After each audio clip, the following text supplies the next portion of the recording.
What did I want to be when I was younger? First, and perhaps most importantly, I have no intention of ever growing up. This question is always asked for kids, what do you want to be when you grow up? Well, in my case, I did not have a choice. My life has been dominated by serendipity. Nothing has been planned. It has just happened. The young is ready for receive the challenge in life. So I like the challenges in life. So I start the work in desert area. I knew at a fairly early age that I wanted to be an engineer. The biggest aha for me was when I discovered the global water and sanitation crisis and understood how being an engineer could contribute to solving such a great crisis.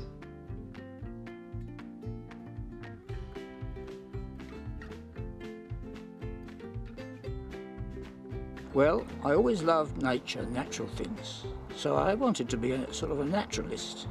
And in fact, I actually became a zoologist by profession many years ago, and I'm still a zoologist.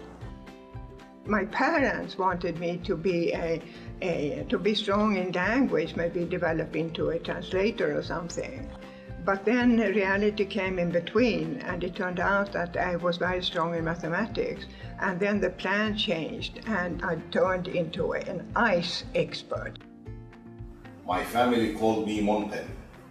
Monten in Arabic means life savior. And here I am, since I was a little kid, growing up thinking that I am going to save the world. Dag Hammarskjöld, Swedish Secretary General of the UN, died the day after my birthday, 21st birthday. And that I recall a day when I said to myself, I want to work in the UN and I want to work for improving the world.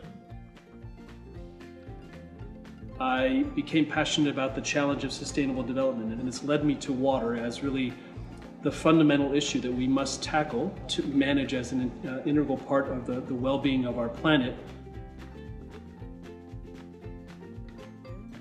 The challenge of environmental management, of water scarcity in our world, which is today more and more in an age of climate change, of uncertain weather, of vulnerable people, it is what I would have ever wanted to do, to make a difference, to be part of the change.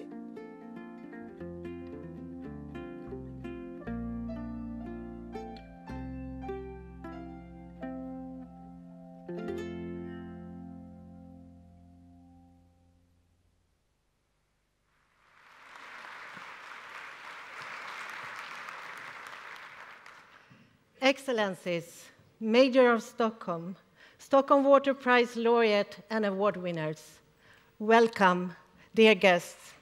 Welcome to the 260th World Water Week here in Stockholm.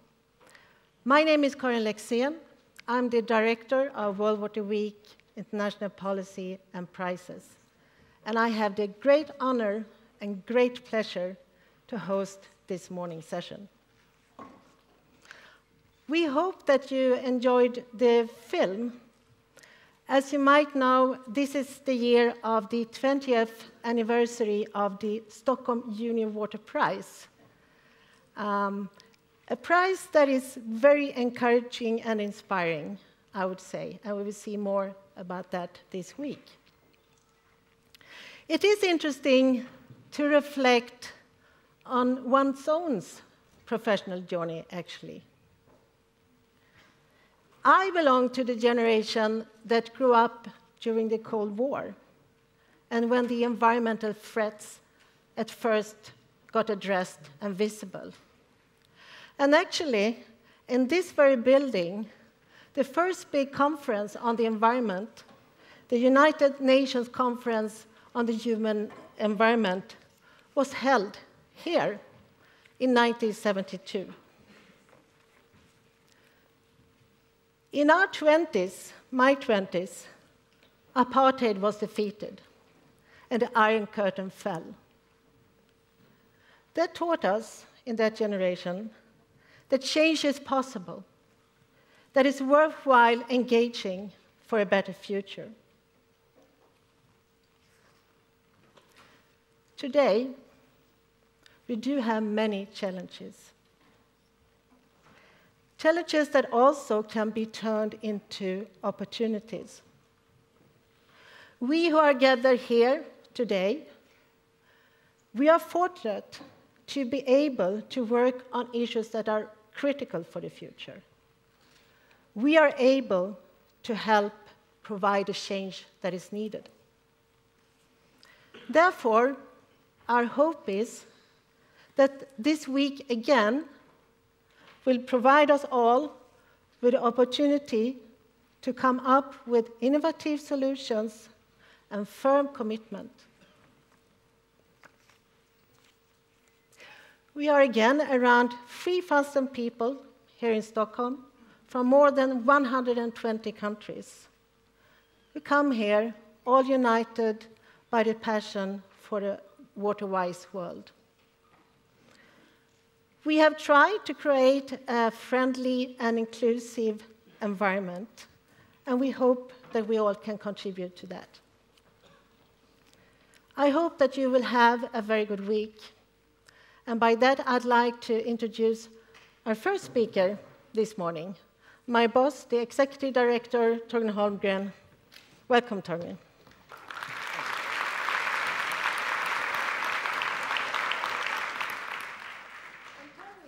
I'd like to leave you with a question. What is it that you wanted to be when you grew up? That was a difficult one. Well, I think I wanted to be a journalist, maybe a news anchor, and to travel the world. And I guess at least some of that part I came a reality. But now, Excellencies, Mayor of Stockholm, Stockholm Water Prize laureates and award winners, distinguished guests, dear friends. Welcome to World Water Week and to Civis and my own hometown. I'm delighted to once again have the privilege of opening the world's most important annual meeting of water. We have so many exciting issues to discuss during this week, so actually we started already yesterday. To arrange this week, we collaborate with a range of organizations. I would take this opportunity to particularly like to thank SIDA, the Swedish International Development Cooperation Agency, the City of Stockholm, and the German Federal Ministry for Economic Cooperation and Development for your ongoing support of the World Water Week. Thank you also to our key collaborating partners this year, OECD, the 2030 Water Resources Group, and the Water Research Commission of South Africa, as well as our media partners and strategic partners for helping us making this week a success. I believe that many of you sense the kind of urgency as I do. We worked together for so many years to make a water goal part of the new development agenda. And just a few weeks after World Water Week last year, that was also decided by world leaders in New York at the United Nations General Assembly.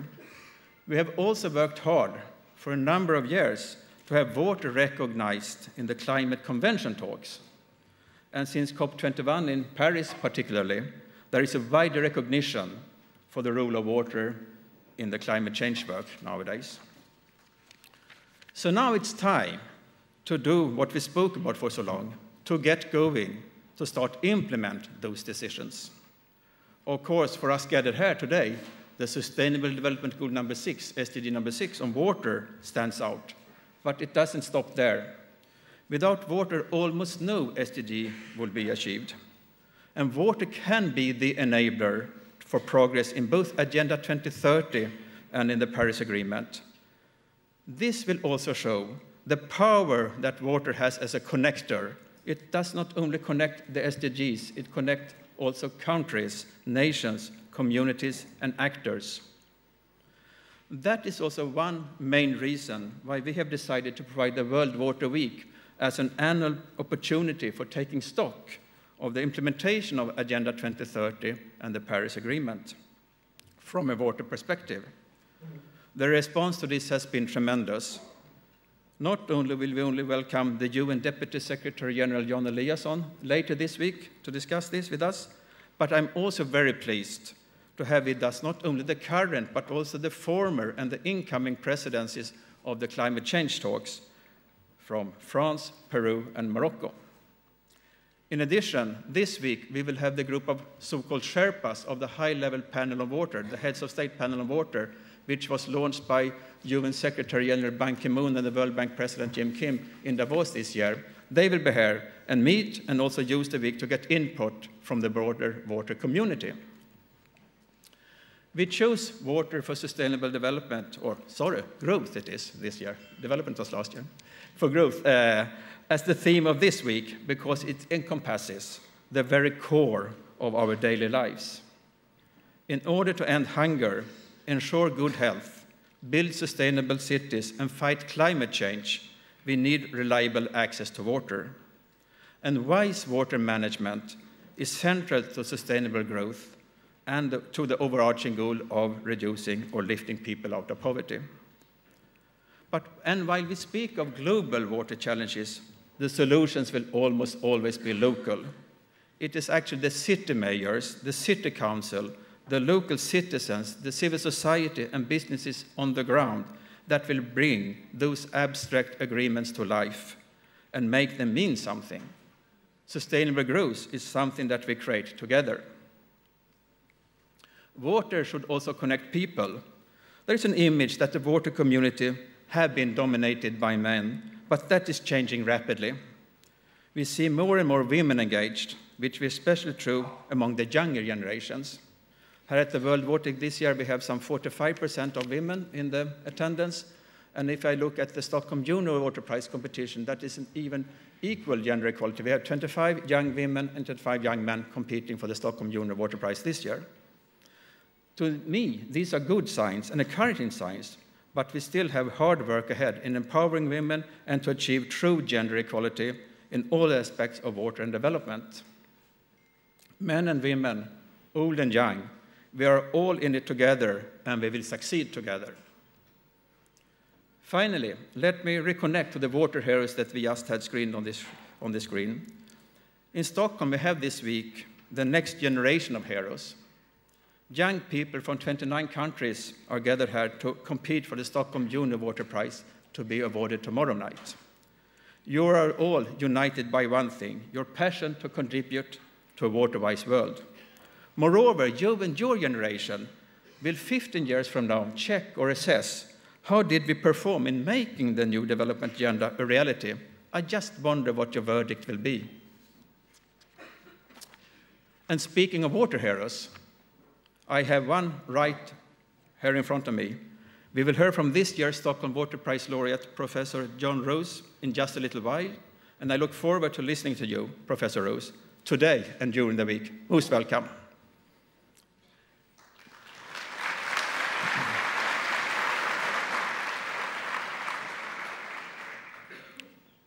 If you had time just arriving into Stockholm to have a look through the program, you will see that this year we have offer a smorgasbord of highly current and important topics to dive into. I sincerely hope that the discussions here at the week will inspire you, make you find innovative partnerships, think new, and act bold. So once again, most welcome to Stockholm.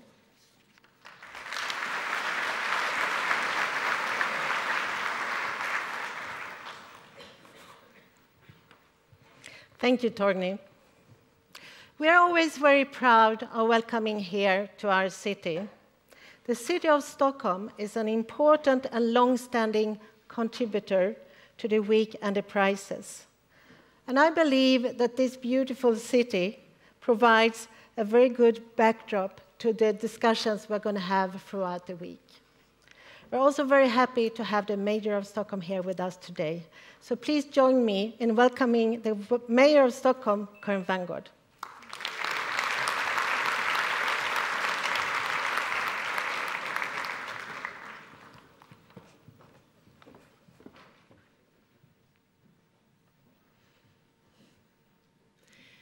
Your Excellencies, Stockholm Water Prize laureates, ladies and gentlemen, I'd like to welcome you all to Stockholm, my beautiful hometown.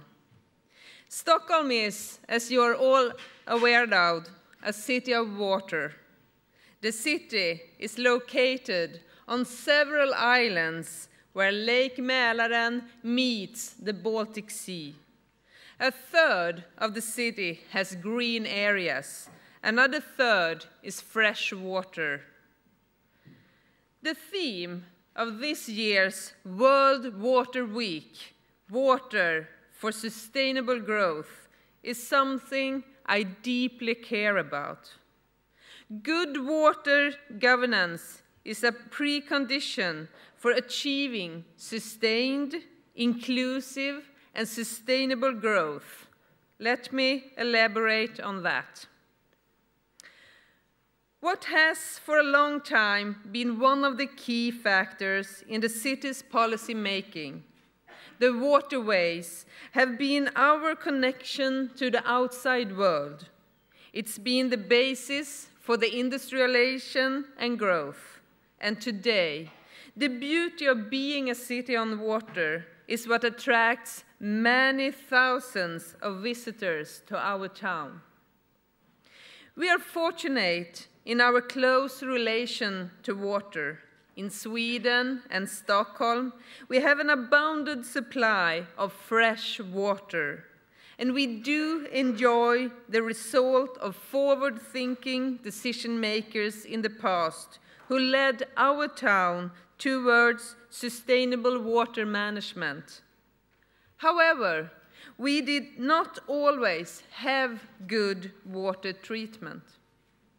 The city of Stockholm was founded in the 13th century. Since then, it has grown from a small country town to a large metropolis. The water surrounding our city has always been of vital importance to the everyday life in Stockholm. But when the number of inhabitants began to grow, the water quality got worse. Riddarfjärden, the water you see outside the city hall, and the rest of Lake Mälaren was called the Dirty Ditch during the 50s. The water was heavily pulled with wastewater. At that time, you could not swim anywhere in the city. And now, 70 years later, the water is so clean, we even draw our drinking water from Lake Mälaren. It is, in fact, rated amongst the best in the world. Investments in wastewater infrastructure and environmental protection have improved the water and quality of life of our inhabitants.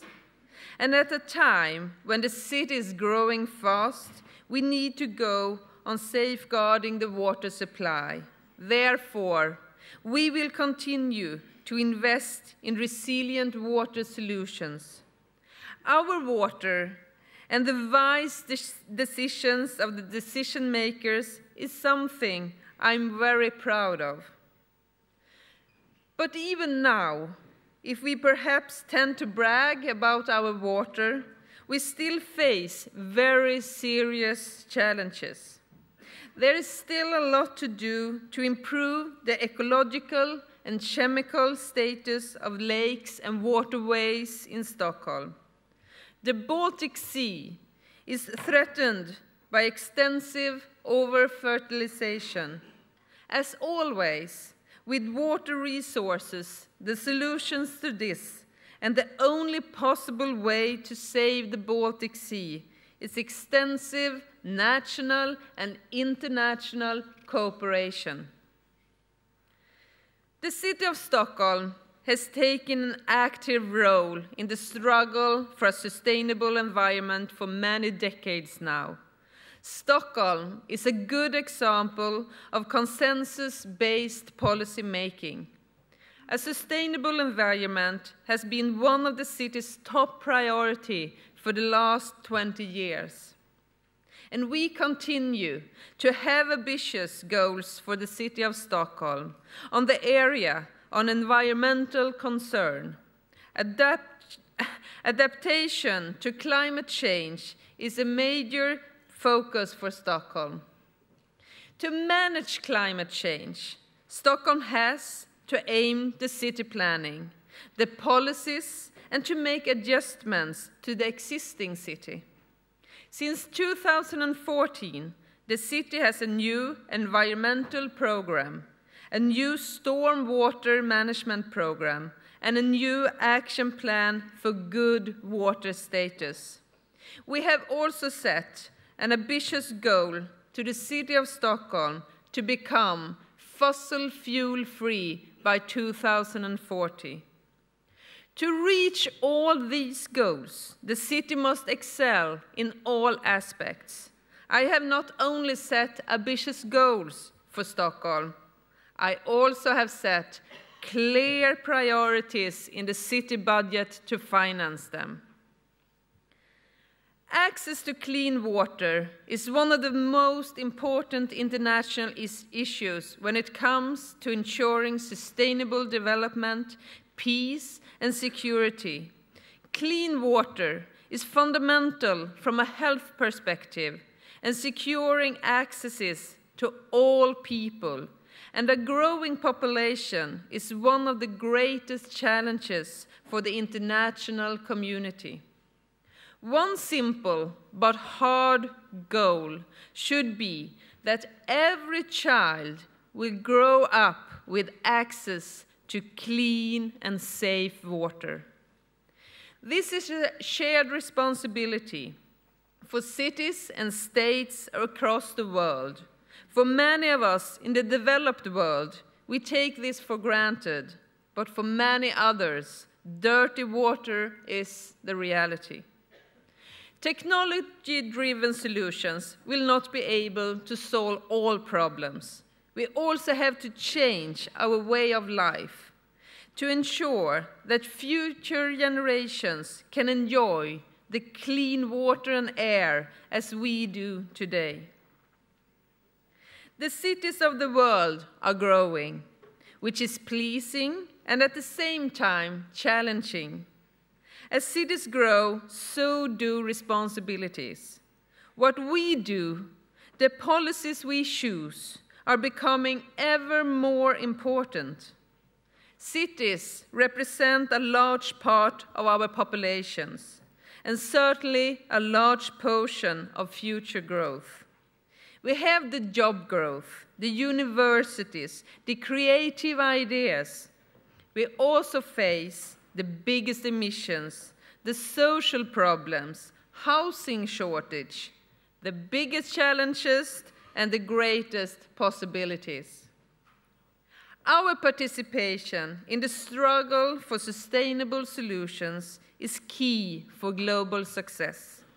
And that means a growing responsibility, a moral responsibility towards future generations and their ability to live in cities where it's possible to work, live in security, breathe the air, and drink the water. I hope that this week will help the global community to get closer to the goal of a sustainable world. I have high hopes and great expectations. Welcome to Stockholm and the 26th consecutive World Water Week. I wish all of us a very fruitful outcome. Thank you.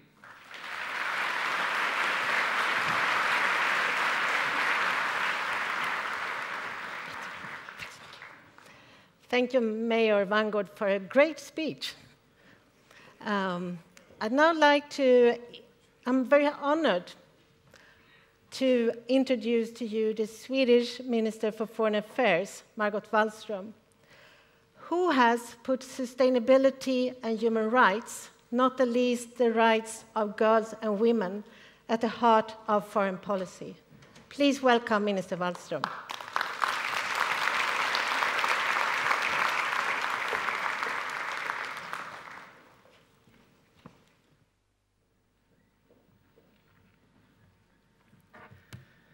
Good morning and welcome to Sweden, Excellencies, Ministers, distinguished guests, dear friends.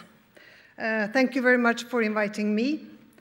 It's a pleasure to be here today, taking part in the World Water Week and being given the opportunity to speak about the role of water in sustainable growth and also give you some overview of how Sweden is working with the 2030 agenda.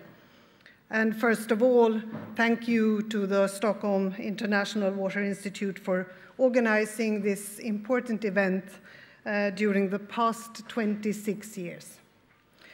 I was born in the north of Sweden, and I think today we can say that your destiny is also our destiny, like never before. And it is clear how water is the symbol for all of this, and not only the symbol, but the true way to measure how we are interdependent. And I think it is also clear from looking at water scarcity or water problems, how climate change is something that will not happen in the future and to somebody else, but affects all of us and already. And I was thinking that in this country of a lot of water, snow, and ice, it is actually in the eternal life cycle of water. It is the same water that I can drink from a small ice-cold river in the north of Sweden, the same water that I can drink from my cupped hands, as has rained down on a forest in South America, been carried in clay vessels over deserts in the Middle East, that actually filled the bathtub of Cleopatra, passed through a cooling system of a nuclear power plant, evaporated into the clouds during El Niño to hopefully wet not only Stockholm, but also some beautiful islands in the Pacific. The same water in the eternal life cycle of water. And I think it also shows the responsibility that we carry, both as individuals, as political leaders, as actors in our different capacities, and I think you represent all of that at the same time. The theme, water and sustainable growth, has high relevance and clear links to the implementation of the 2030 Agenda and for the achievement of the Sustainable Development Goals. And sustainable growth requires sustainable development, stability, peace, healthy environment, gender equality, and economic growth, etc. Our world today is characterized by conflict, climate change, extremism, and inequality.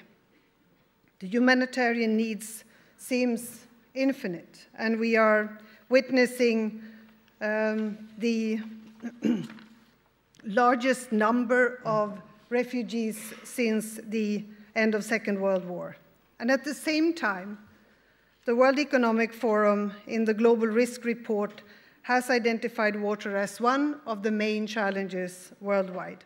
The water crisis and climate change are closely interlinked, and the impact of global climate change is clearly visible in the water resources and poses a serious risk to poverty reduction and threatens to undo decades of development efforts.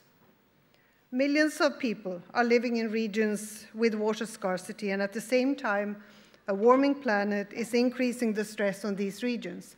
And I saw it myself visiting small island states in the Pacific and elsewhere. The world's population continues to grow, which means also increasing demands for water to produce food and for other purposes as household needs, sanitation, industrial and energy production, etc. Armed conflict is many times the reason for a lack of access to clean drinking water and sanitation. So peace and stable development are generally requirements for attaining clean water and sanitation.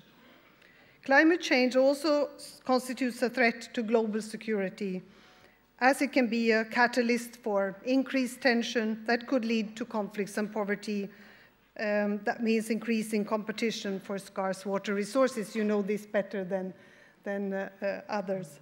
Shared waters and joint management of the transboundary water resources can, however, also be an important unifying factor, contributing to dialogue, peace, regional and political stability, and economic growth, as we saw the example from the water heroes.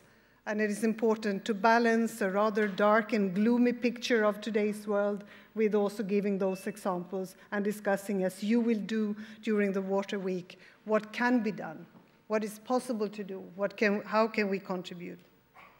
We also know that climate change and lack of basic resources strike disproportionately at the most vulnerable and poor people of the world. It adversely affects security in fragile settings where governance is weak and institutional capacity to deal with shocks and crises is low. We've seen this in Syria, Mali, Sudan, Somalia, and in other many places. Some of the most obvious effects of climate change have direct links to water. Droughts, wildfires, storms, floods, ocean acidification, and sea level rise all have devastating effects for life and economic development. Sea level rise can lead to salt polluting fisheries, agriculture, and not least the freshwater supply. And it was again, as an example, the small island states where the tuna fishing has already been reduced, and they want to replace it with tourism, but the tourists cannot find fresh drinking water. This becomes a vicious cycle, economic cycle, and of course hampers development in these parts of the world. It's important to remember that oceans and coasts partially support about 75% of the global population residing in the wider coastal margins. Access to water, sanitation, and hygiene has a direct impact on the health of women and girls. For example, the lack of adequate sanitation and menstrual hygiene facilities at schools and workplaces often leads to absenteeism or dropping out. In many parts of the world, access to a toilet is a matter of security for women and girls. Access to water significantly reduces women's and girls' workload and the amount of time they spend on arduous tasks such as fetching water. It can free up time for market-based activities and enable them to attend school. But the women and girls in the world still experience gender inequality, lack of rights, representation, and resources. In many families, girls under the age of 15 are twice as likely as boys to be the family member responsible for fetching water. Women's economic empowerment is not only a prerequisite for the realization of gender equality, it is also a prerequisite for economic growth, for reducing the number of people living in poverty, and to more peaceful and prosperous societies. There are some similarities between water and economy. Water starts its existence as rainfall, later creates streams and rivers, forms lakes, and finally turns into the oceans. And the economy works in a somewhat similar way. The flow of activities of individuals, both men and women, enables the economy to grow. Successful realization of Goal 6 of the 2030 Agenda will underpin progress across many of the other goals, particularly on nutrition, child health, education, gender equality, healthy cities, and healthy water ecosystems and oceans. 2015 was an important year for global governance, with worldwide agreements on poverty reduction, disaster risk reduction, development financing, and climate change. We now have the comprehensive normative frameworks needed to support sustainable development and peace. The implementation of the 2030 Agenda is a shared responsibility of all countries. Its comprehensive approach involves all actors in the society. And Sweden is actively working with the implementation of the 2030 Agenda, and this work is intimately linked to the Development Financing Agenda, Addis Ababa Action Agenda, and the Policy for Global Development, which is the Swedish version of Policy Coherent for Development. This connection is central to the implementation and should be seen as a coherent framework. The Swedish government work has established a national delegation for the implementation of 2030 Agenda. International development cooperation is an important tool to support developing countries in the implementation of the 2030 Agenda, but the efforts towards sustainable development and poverty eradication cannot be a task only for the development policy and development actors. It requires involvement of a broad range of actors and efforts within and across all policy areas, including development cooperation, trade, foreign relations, climate, environment, and migration policies, and so on. Sweden emphasizes the importance of good multilateral donorship and is well advanced in many areas and is a leading voice, I would say, in the international efforts towards more sustainable development. In this respect, dialogue with member states and work throughout the UN system, the European Union, OECD, multilateral development banks, and other international organizations will be crucial. The seat in the UN Security Council will also provide a platform for Sweden to work for international peace and security. The Paris Agreement is an important milestone in the fight against climate change. Climate change is the defining issue of our time and a key priority to the Swedish government.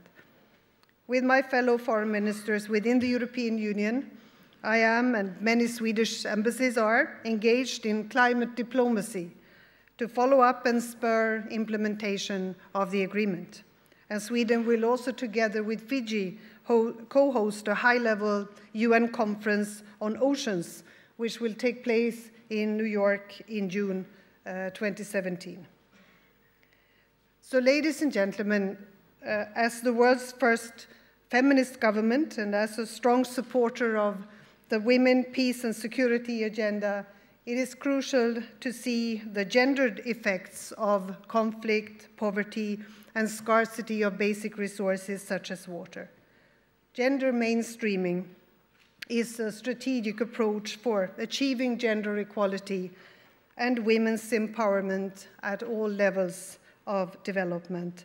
And it is time to turn the political commitments into real action, moving from words to deeds. And I would like to end with a poem by one of our more well-known poets, Karin Boye.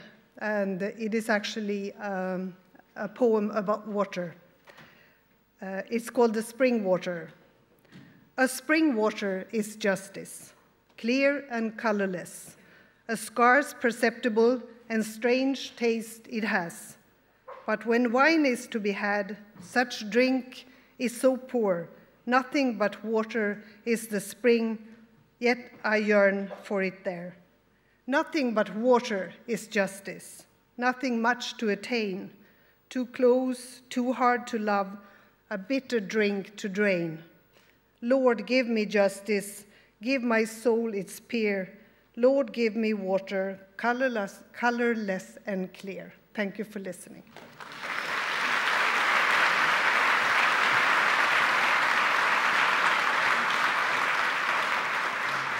Thank you very much, Minister. It's clear that you have a very strong commitment for equality, and learned from your speech that you are also very committed to the sake of water and sanitation. So how do you see, would you like to dwell a little bit more on an example on its importance for women and girls and also perhaps for sustainability?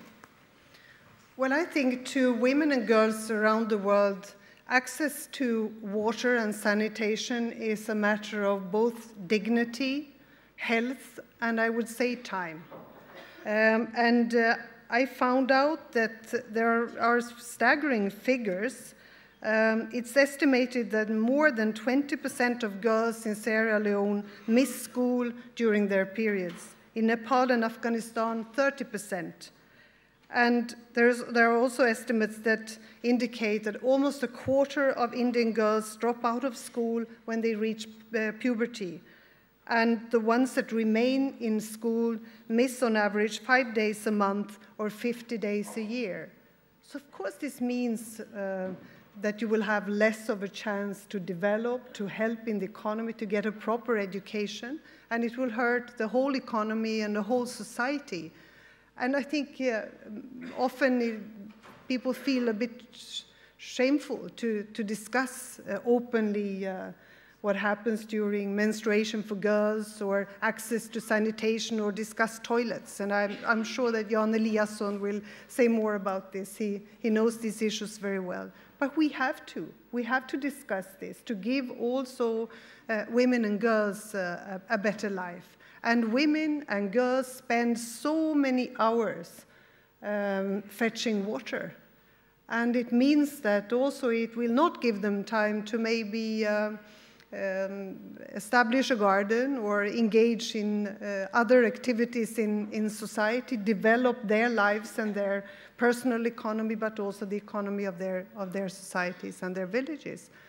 And I think this has to be made visible, and it has to be discussed, and how we can help each other. And I think men, I'm hoping to see more men fetch water, or even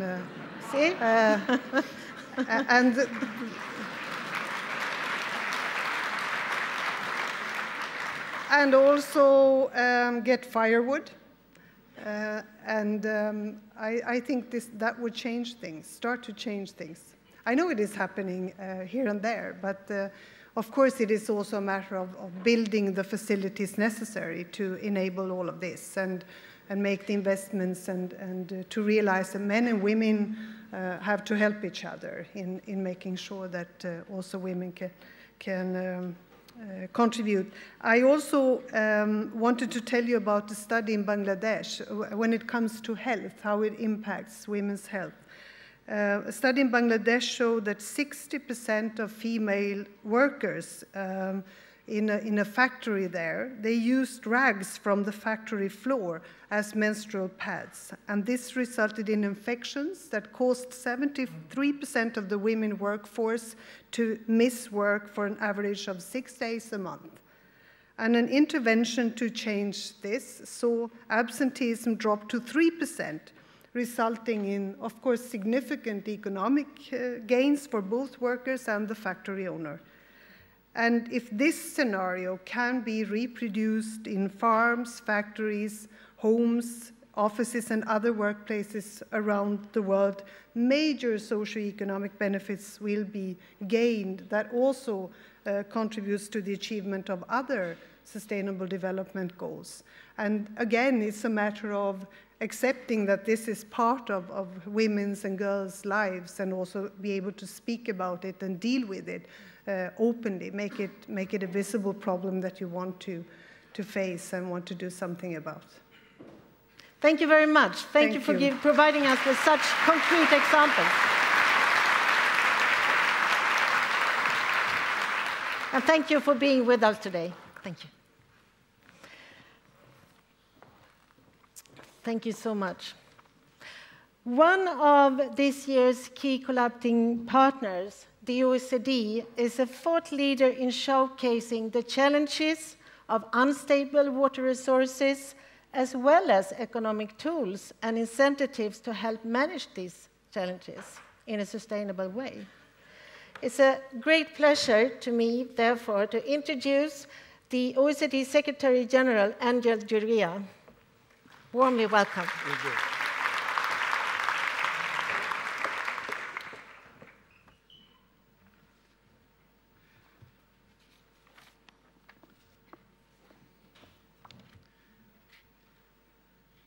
I have here the speech of Joan Rose, so I was going to start reading about the pathogens. Ministers, Mayor, Ambassador Markovic, Charlotte, of both of SIDA and very soon of the DAC, Thorny and Tony, I have to say, when I was running for this job about 11 years ago, I came to Sweden to search for the support of Sweden for the vote. And Tony was part of the team that was the interministerial team that was checking on the candidates. And I told him, he said, what are your priorities? And I said, well, my health. Well, people understood that. Everybody understood. Some people did not want to talk about it in those days, but they understood. The second thing I said is migration. Well, some people understood. Not everybody wanted to talk about it. And the third thing, is, as I said, water. Nobody understood. But because of, among others, the Stockholm Water Week, which is already in the 26th edition, of course, water has become now front and center, and it has become the global issue that it deserves to be, the place that it has to have in the international priorities, and more importantly, in the coordination and in cooperation at the worldwide level. So congratulations for the good job.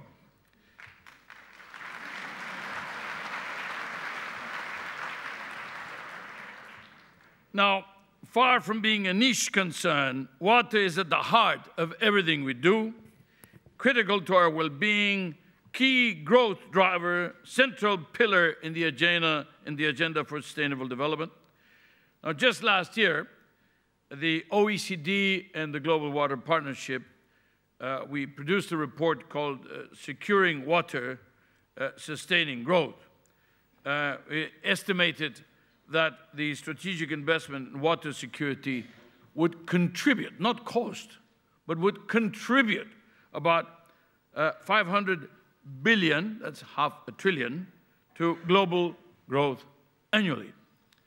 Now, water remains high on the political agenda, with now a water-devoted SDG. Now, we say this, now, of course, you have to 17 goals and 169 targets. You had to have a water. But my God, we had to fight like hell in order to get water for the MDGs, you know, for the predecessor of the SDGs. Now, then we had to have in the SDGs, and now they unfolded into several of the targets, 169 targets. So it's not there just by coincidence or naturally. No, we had to get it there. Everybody had a better idea and a more noble undertaking about what should be in the goals.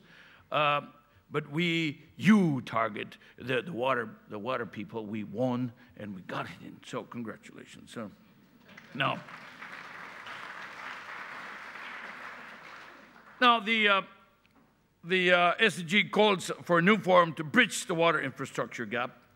And of course, coming out of the Addis Ababa conference, it's important progress. Yet if we are to continue to rely on water to power our economies and societies forward, we'll need to invest much more in what we understand as water security. Today, the challenge of water security is global, and it is growing. We estimate, for example, that by 2050, over 40% of the global population will live under severe water stress. And as global population increases, so will the tensions among the different water users. Climate change only adds more uncertainty about water availability, about water demand, and possibly more tensions between users in several basins. It's almost a cliche now that when you're talking about multinational, users of basins, of course, that is subject of very great tension. Now, the OECD has been very active on confronting water security issues. Last year, at the World Water Forum in Korea, we released 2 milestone reports. I already mentioned the Securing Water, Sustaining Growth, this one here, but there's another one called Water Fit to Finance. This is with a question mark. And I have to say here, Ben Braga, this is a result of the cooperation between the World Water Council and the OECD, and it has a question mark because, of course, it's a rhetorical question mark. You know, we got to get it financed. But the question is how, when, through which instruments, how are we going to do it?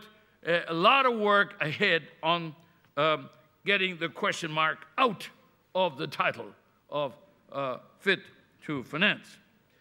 Both of these reports emphasize the role of water for sustainable growth and the importance of finance and investment for water security, the practicalities of water security. We're now working with countries like Brazil, with Korea itself, to implement the guidance in these reports. These include improving the use of economic instruments, reforming water allocation regimes, promoting innovation to ensure that water management and water investment contribute to a sustainable and creative economy. Now, in addition, as you know, we produced these OECD principles on water governance, which is another area in which we have been working extensively on all the governance issues and the risk management issues, and then dealing with water and the governance of water as a risk item, as a high-level risk item. And these governance principles, they constitute a significant contribution to the debate, focusing on how institutional arrangements can promote sustainable development through investment in water security. Again, we go back to the water security concept, to the water security issue, the water security target. Specifically, the principles provide 12 must-do for governments to get the enabling environment right in terms of who does what, at which scale, and the simultaneity of actions. They're already making an impact, having been included in the Technical Assistance Program of Action Against Hunger, and also the Spanish Development Cooperation Agency for their cooperation with Africa and Latin America, respectively. The Dutch are also using the principles to assess the so-called Delta and food protection programs. Now, we're proud of these efforts, but of course, there's a lot more to do. When OECD environment ministers gather in Paris in a few weeks in our environmental policy committee, we will not mince our words. Our water to-do list remains a very long one indeed. Now, for starters, we need to better understand the risks to growth and to social and economic development from poor water management, especially in developing countries. In 2015, 1 in 3 people were still without access to improved sanitation facilities. The foreign minister was saying, go for the sanitation. Well, as part of the UNSCAB, I remember that we promoted the year of sanitation at the UN. And of course, we put a nice latrine there in the logo. And people did not take us very seriously at the beginning until they started looking at the numbers. And looking at this, say, yes, you know, there are more than 2 billion people in a population of 7 billion who do not have access to good sanitation. Just like there, you know, 1 out of 3 that did not have access to good quality water, etc. So, you know, the numbers start getting serious, and then people start taking the issues seriously. We actually, in the UNSCAP, we said, every time you say water / sanitation, water / sanitation, and our then chairman, the then Crown Prince of Orange, William Alexander, was always pushing us to water/sanitation until he got promoted. He became king, then we lost him, so he's just but Ushiaid must be somewhere around here who took over the chair after that. So now, there's also, in some African countries, for example, the economic losses from inadequate water supply and sanitation can amount to as much as 10% of GDP. I mean, we're looking with almost desperation to find ways of recovering growth, to get restarting growth, to get equality, etc., to get the jobs. And here we are, you know, from one single element, which is the lack of water and facilities, we're losing up to 10%. Now, once we understand how poor water management affects our economies and where the need for investment is most dire, we must implement robust policies that will enable us and our partners to invest in water security. The OECD's work on water financing aims to do this by translating the economic case for water security into an attractive investment case for public and private entities. For example, we're looking at innovative ways to better allocate risk and return between the key players. This is a key issue in better motivating investment for water and growth, and very key for investors when they are considering the possibility of investing in water.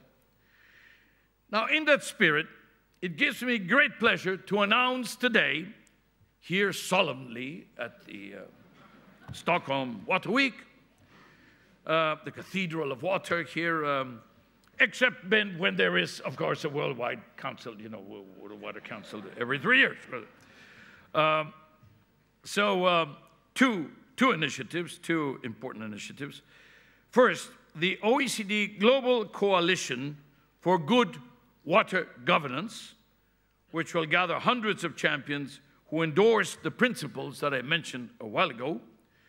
Now, we want to replicate existing world-class solutions to water's challenges in order to bridge the governance gap at local, at basin, and at national levels. Best practices will be summarized by the OECD Water Governance at a Glance report, which we will produce in order to document how much progress we're doing on the Global Coalition for Water Governance. And the second is the Roundtable on Water Finance, called Water Growth and Finance. And this is with the World Water Council, again, Ben, thank you very much, and with the Dutch government, of course, very, very dedicated to water issues. And it aims to push the boundaries of traditional thinking about financing water-related investment. It will gather knowledge and provide analytical tools to support policies to better invest in water security for sustainable growth. Each initiative will build on and feed into ongoing work at the global level, including the Heads of State panel on water. Both will count on your support if we are to stand any chance of transforming water governance and investment into sustainable development. We need all of your support. So, ladies and gentlemen, let me quote from Benjamin Franklin. When the well is dry, we know the worth of water. This gives us a stark reminder of how precious water is for mankind, how fragile we are without it, but also how long ago already the leaders of that time were thinking about the issue. Getting water governance and water investment in water security right are absolutely essential for the development of our economies, our societies, and for the planet. So let us continue to work together, pool our efforts in order to put water security at the heart of sustainable development. Thank you very much.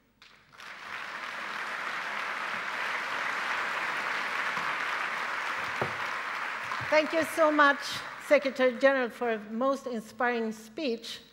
The next speaker will be the Delegate Minister on Water from Morocco. And if you would give one sentence advice how to integrate water into the climate and how economic incentives in one sentence. I know that's difficult, but what would be your advice? Well, we've been working very closely with the Moroccans. We've been very closely working also with the organizer, with the UNFCCC itself, both with Madame Figueres and now with Madame Espinosa, who just took over and are organizing the COP22, precisely to be able to do what we said is the focus of 2016. I say it's implementation, implementation, implementation, although not necessarily in that order, as we say. Now, what happens is 2015 was a dramatically productive, a great breakthrough, which got a very clear roadmap.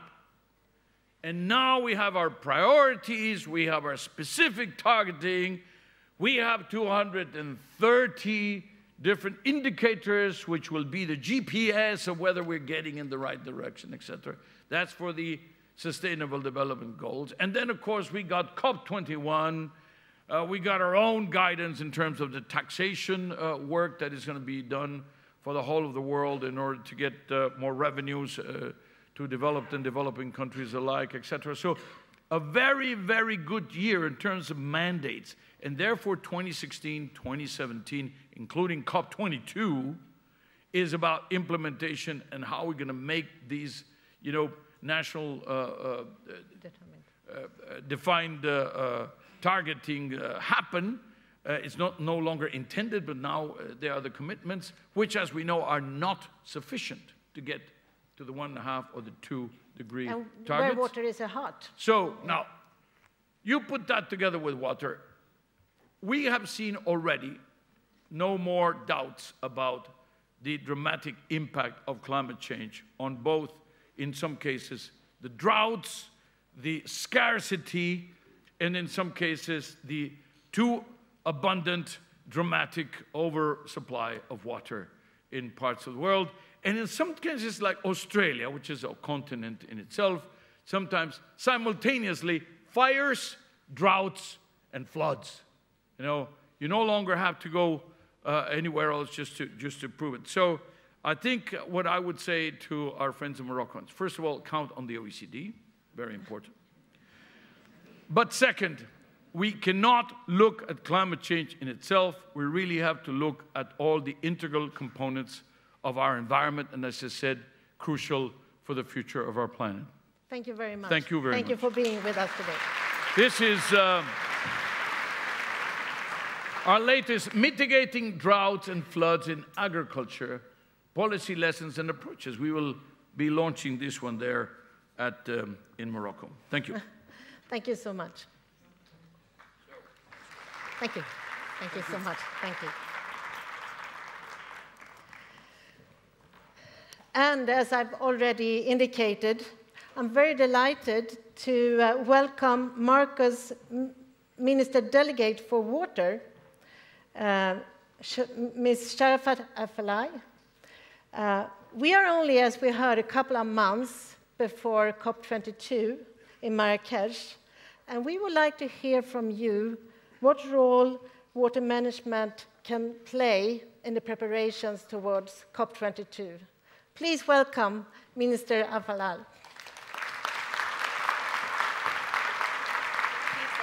Thank you.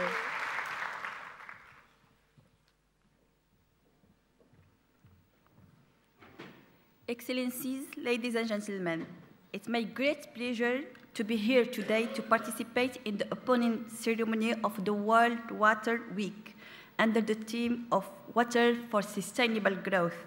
Let me first express my sincere thanks to the Stockholm International Water Institute, and the Swedish government for the invitation and for the organization of this annual meeting for the big family of water, World Water Week. The event became now, for all of us, the key event to continue our struggle for the noble cause, water and sanitation for all. I also want to congratulate the organizer for the choice of theme of this week, namely Water for Sustainable Growth. The event is an opportunity to raise the awareness of governments, policymakers, scientific community, and civil society on challenges of water in a context of climate change. Excellencies, ladies and gentlemen, as you know, climate change is now a reality. It has direct impacts on natural resources. The water is the first victim of affected. The impact is huge, occur through drought cycles, floods, rising sea level, amplifying the trouble on water access, food security, and cause conflict between people, which affected directly also the peace and the stability in the world. This has not been reflected in the measures so far advocated within the climate negotiations. However, during COP21 held in Paris, water-related issues were discussed several times during the negotiation, which attests to the importance of water in climate change and its recognition by the international community.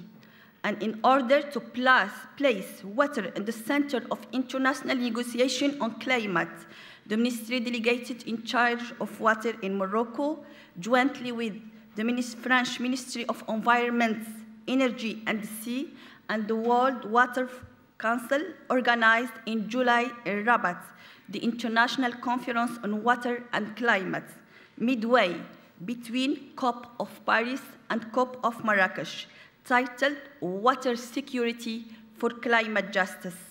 The conference's main objective is to promote the position of water during COP22 and put the water agenda in the heart of the climate agenda during implementation of Paris agreements and put it also in the same level as the energy.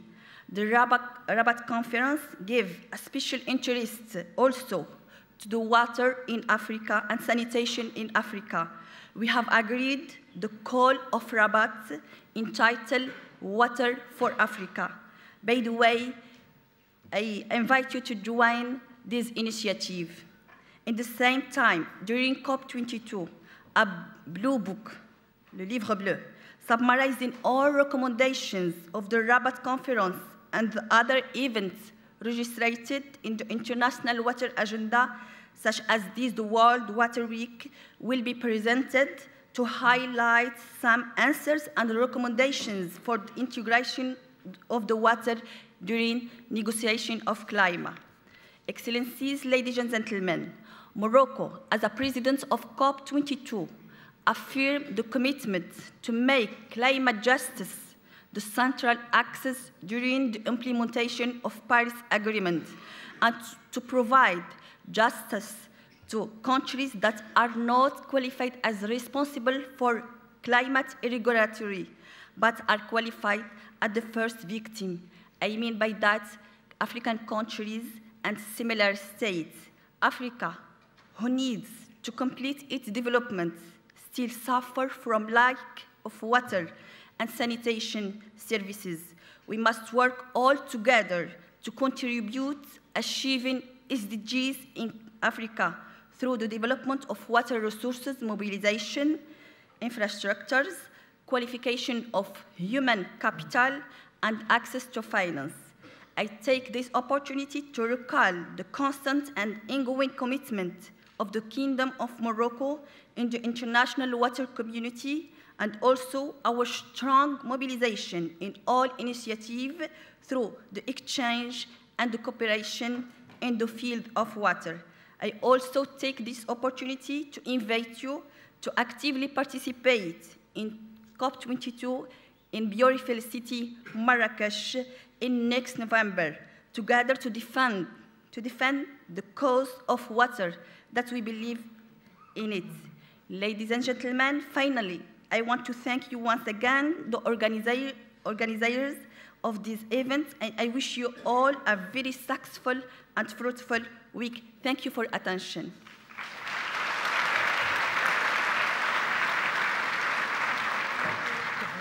Thank you.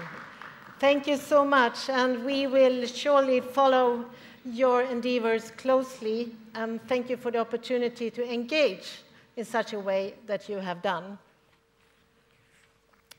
Now, my friends, it's a great pleasure to introduce to you this year's Stockholm Water Prize laureate, Professor Johan B. Rose. To quote the Stockholm Prize nominating committee, "The world is blessed with few individuals who can tackle the increasing and changing challenges to clean water and health, from state-of-the-art science through dedicated and original research, then moving into professional dissemination, effective lobbying, and legislative arena, influencing practitioners and raising the general awareness. Johan Rose is the leading example of this extremely rare blend of talents." Laureates of the 2016 Stockholm Water Prize, Professor Johan B. Rose, please come to the stage.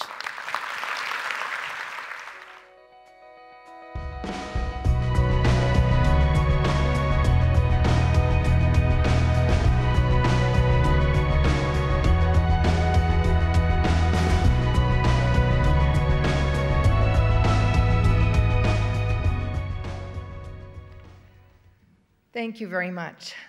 Thank you to the Stockholm International Water Institute, the organizing committee, ministries, the mayor of Stockholm. I enjoyed all of the initial presentations. I'm very honored to be here. Ladies and gentlemen, thank you for giving me this opportunity. I'm a water microbiologist. I like to go out and take a water sample and bring it back to the lab and look for pathogens. But what was my moment that really moved me? I walked into a town hall. The community and the people there were suffering. You could see the pain in the eyes of the parents whose children had died. There were people that were still working on kidney failure and kidney transplants in this community. There were people that were struggling with reactive arthritis. This was 5 years later, 5 years after the outbreak. The culprits were Campylobacter and E. coli 0157. Fecal contamination of their water supply had occurred.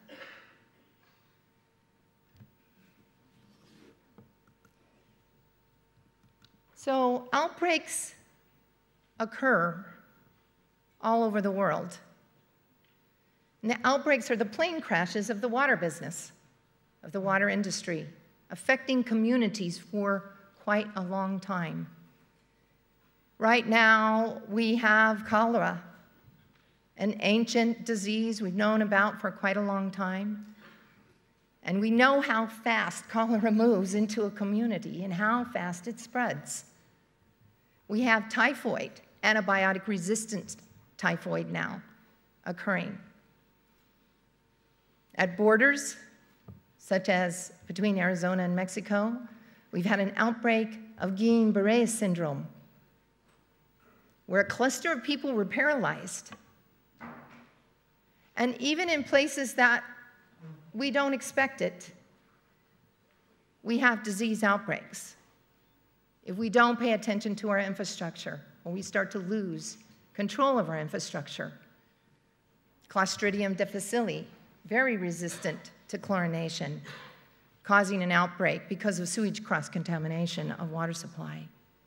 And right now in New Zealand, there are thousands of people in the hospital because of a waterborne outbreak. So old and new pathogens remain a problem. And of course, with the Olympics just going on in Brazil, that brought attention to sewage contamination of recreational waters as well. Now I'll tell you that I believe wastewater, feces, from both humans and animals, are the largest biological threat to water safety around the world. And about 1.5 billion do not have access to sanitation, but it's not just that 1.5 billion. That is affecting more than 5 billion people and their water security. More than half of the global population are affected by this type of pollution. So it's not just about toilets and disposal, it's about watersheds, it's about treatment, adequate treatment.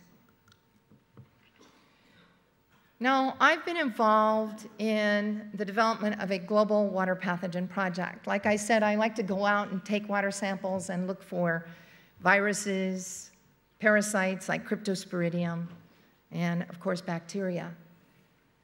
I kind of grew up with a book on sanitation that described the pathogens for engineers. How can we control these?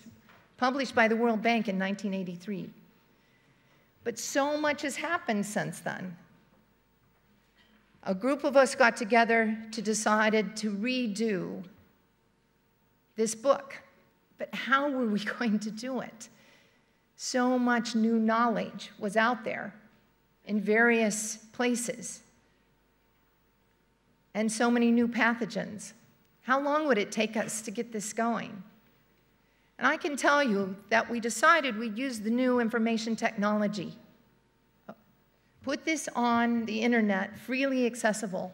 Gather the data, the quantitative data on pathogens, humus, protists, bacteria, indicators, source tracking, and make this available with tools using the new technology, not just the technology that's available for water testing, but information technology. So we have the knowledge to act. We know about pathogen concentrations. We know much about their occurrence. And we know much about their survival. We know about the health risks in many cases. We've developed risk frameworks which allow science and policy to merge with the technology, with the management strategy, bringing in the community and decision makers. And we have treatment and control options. But what do we need? Well, we need political will. We need resources. There's no doubt about that. And we need human capital. With these, we can act.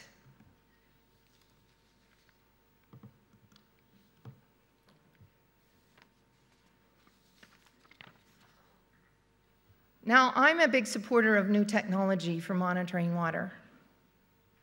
And I think we can use these technologies around the world. The new DNA technology enables us to answer questions that we could never answer before. One of the initial questions that I always get when I go out and I'm looking at a polluted water is, where's the source of the pollution? Where's it coming from?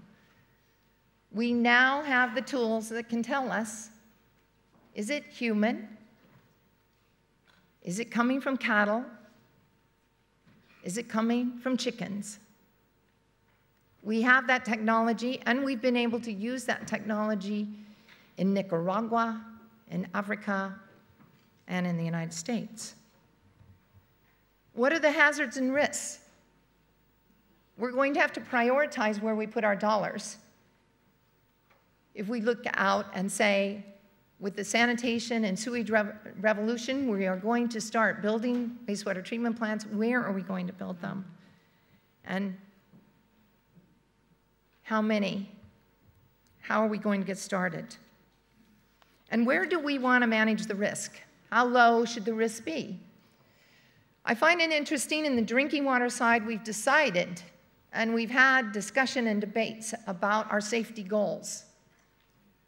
What risk can we achieve? What risk level, risk reduction can we achieve? We've started to have those discussions in wastewater reuse arena. But we have failed to have these discussions yet around wastewater treatment. How many pathogens do we need to reduce to promote safety? Now, E. coli has been the workhorse of water quality, our bacterial indicator, and we use that globally. We use that in our regulations and our policies throughout the world. But I'm here to tell you that E. coli is not sufficient to help us resolve some of the questions that we have in spending our dollars in the most wise approach. We've moved from 1900s using coliforms. We can now monitor pathogens, and we need to build that capacity around the world. Now, what can we do? Everyone knows monitoring is fairly expensive. We may only have regional labs set up to take so many water samples in.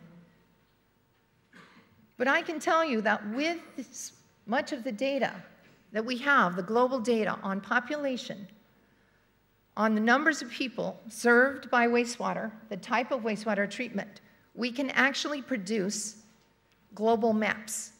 For the first time, global maps of pathogen emissions. A team of interdisciplinary scientists, water microbiologists, people who use models, people who use the mapping technology.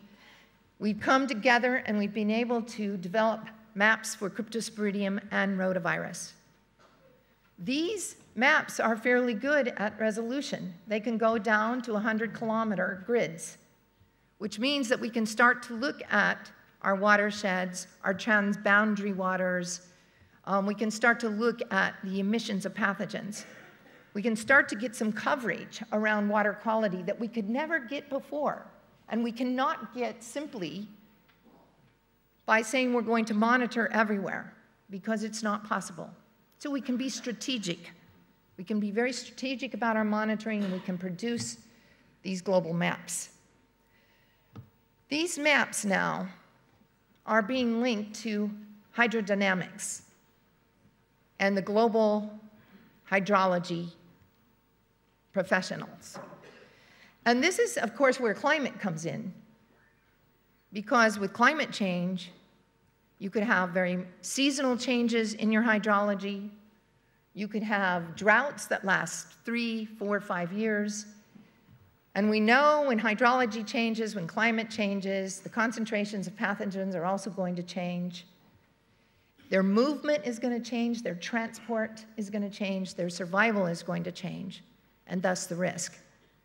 But we're now bringing these teams together to create risk maps that can be interactive. You can choose your climate scenario.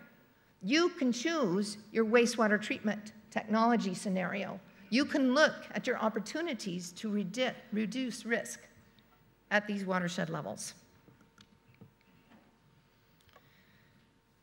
So I'm a promoter of what I call water diagnostics. This is not compliance monitoring. This is not daily. This is not to see whether the treatment process is working or whether drinking water is safe. This is to go in and take a look at our sick watersheds. I do believe our waters are degrading around the globe. I don't think our waters are safer now than they were before. And we need these diagnostics to understand the problems so that we can take on the best solutions. Now, these types of data feed in very well to the risk assessment framework, in which we combine the hazard, the dose response, and of course the exposure assessment to look at management. management strategies. These are science-based, risk-based approaches that can be used for decision-making. I've seen in wastewater this idea of energy and resource recovery expanding. And I'm a big supporter of wastewater reuse and of this revolution in resource recovery. And I think energy may be driving a lot of the technology. But what worries me is that we have not evaluated some of the technology at the scales that we're using it and implementing it to be assured that we're still protecting public health. Because ultimately, it's about the protection of the health of the people. Now, biogas systems are going up. In many places, it's providing water, it's providing energy, it's providing sanitation. Yet, this water is still loaded with pathogens. It's loaded with Giardia and Cryptosporidium. It's loaded with E. coli. So the people are still getting sick. So what else do we need as we choose the appropriate technology for the appropriate place? We need to be thinking about public health, water safety, and those risk goals. Now, the GWPP has been in existence since 2004. There are 19 teams. There's over 144 authors from 35 countries. And they're starting to engage with the user community. They're putting the data together. We hope to be publishing these chapters very soon. But it's really the interaction with the user community that is going to guide us on how we create tools for accessing the knowledge. What do you need to know? And what form do you need the information in? We're part of the, with UNESCO, part of the African Water Week. And in Tanzania, they have wastewater lagoons for some of their communities, but they're already overflowing. They're already over capacity. That means they have too many people for the size of lagoons that they have. So the lagoons aren't functioning appropriately.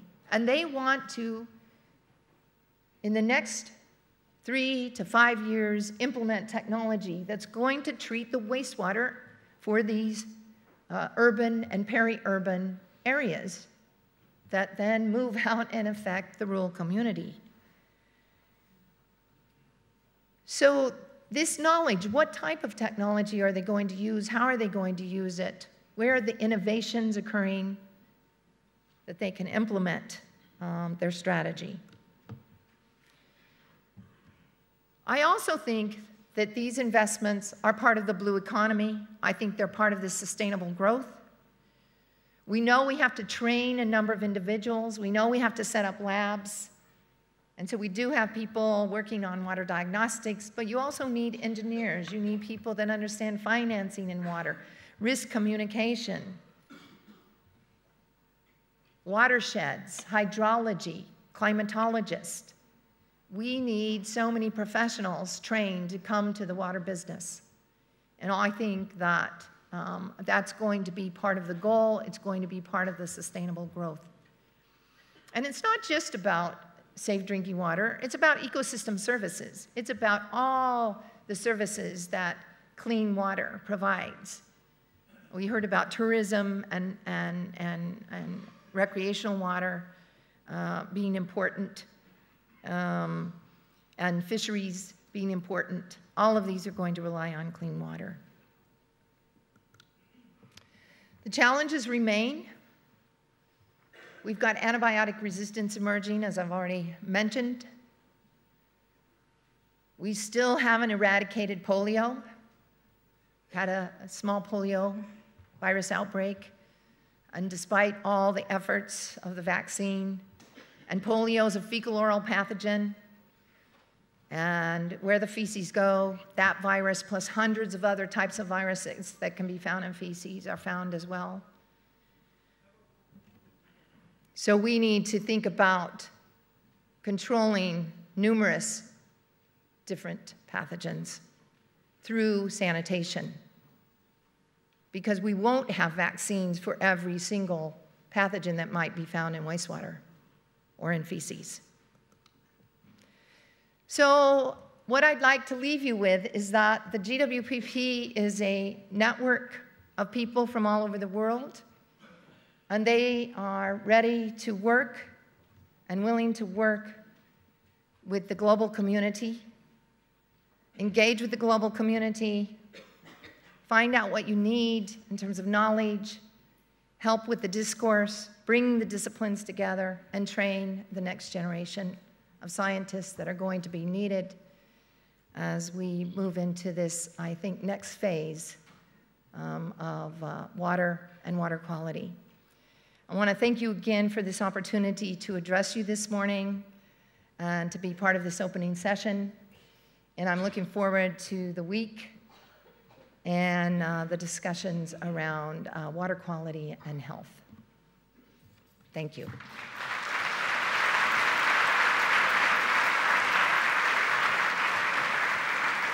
Thank you so much. Amazing. Talking about taking words to deeds. I mean, it's fantastic. Thank you so much, and looking forward to be with you this week.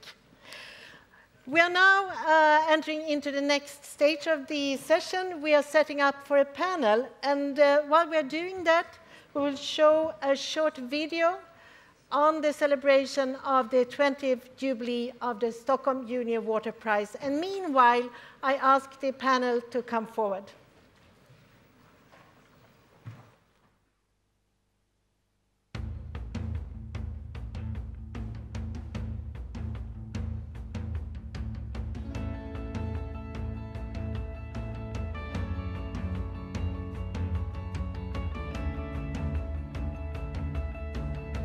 My name is Thomas Marcus. My name is Ponzo Melazani. My name is Claire Reed. My name is Isaac. I'm the 2005 Stockholm Junior Water Prize winner. I'm the Stockholm Junior Water Prize winner for 2003.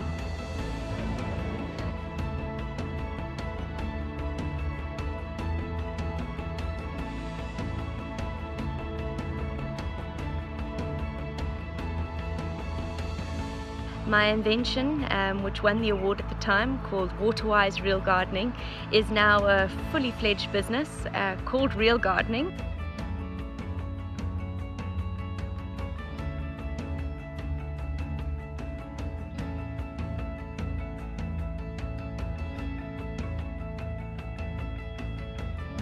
With the prize money that I've received so far for the project, I'm going to invest it into the further research and development for the product itself so that it can be commercialized in the near future.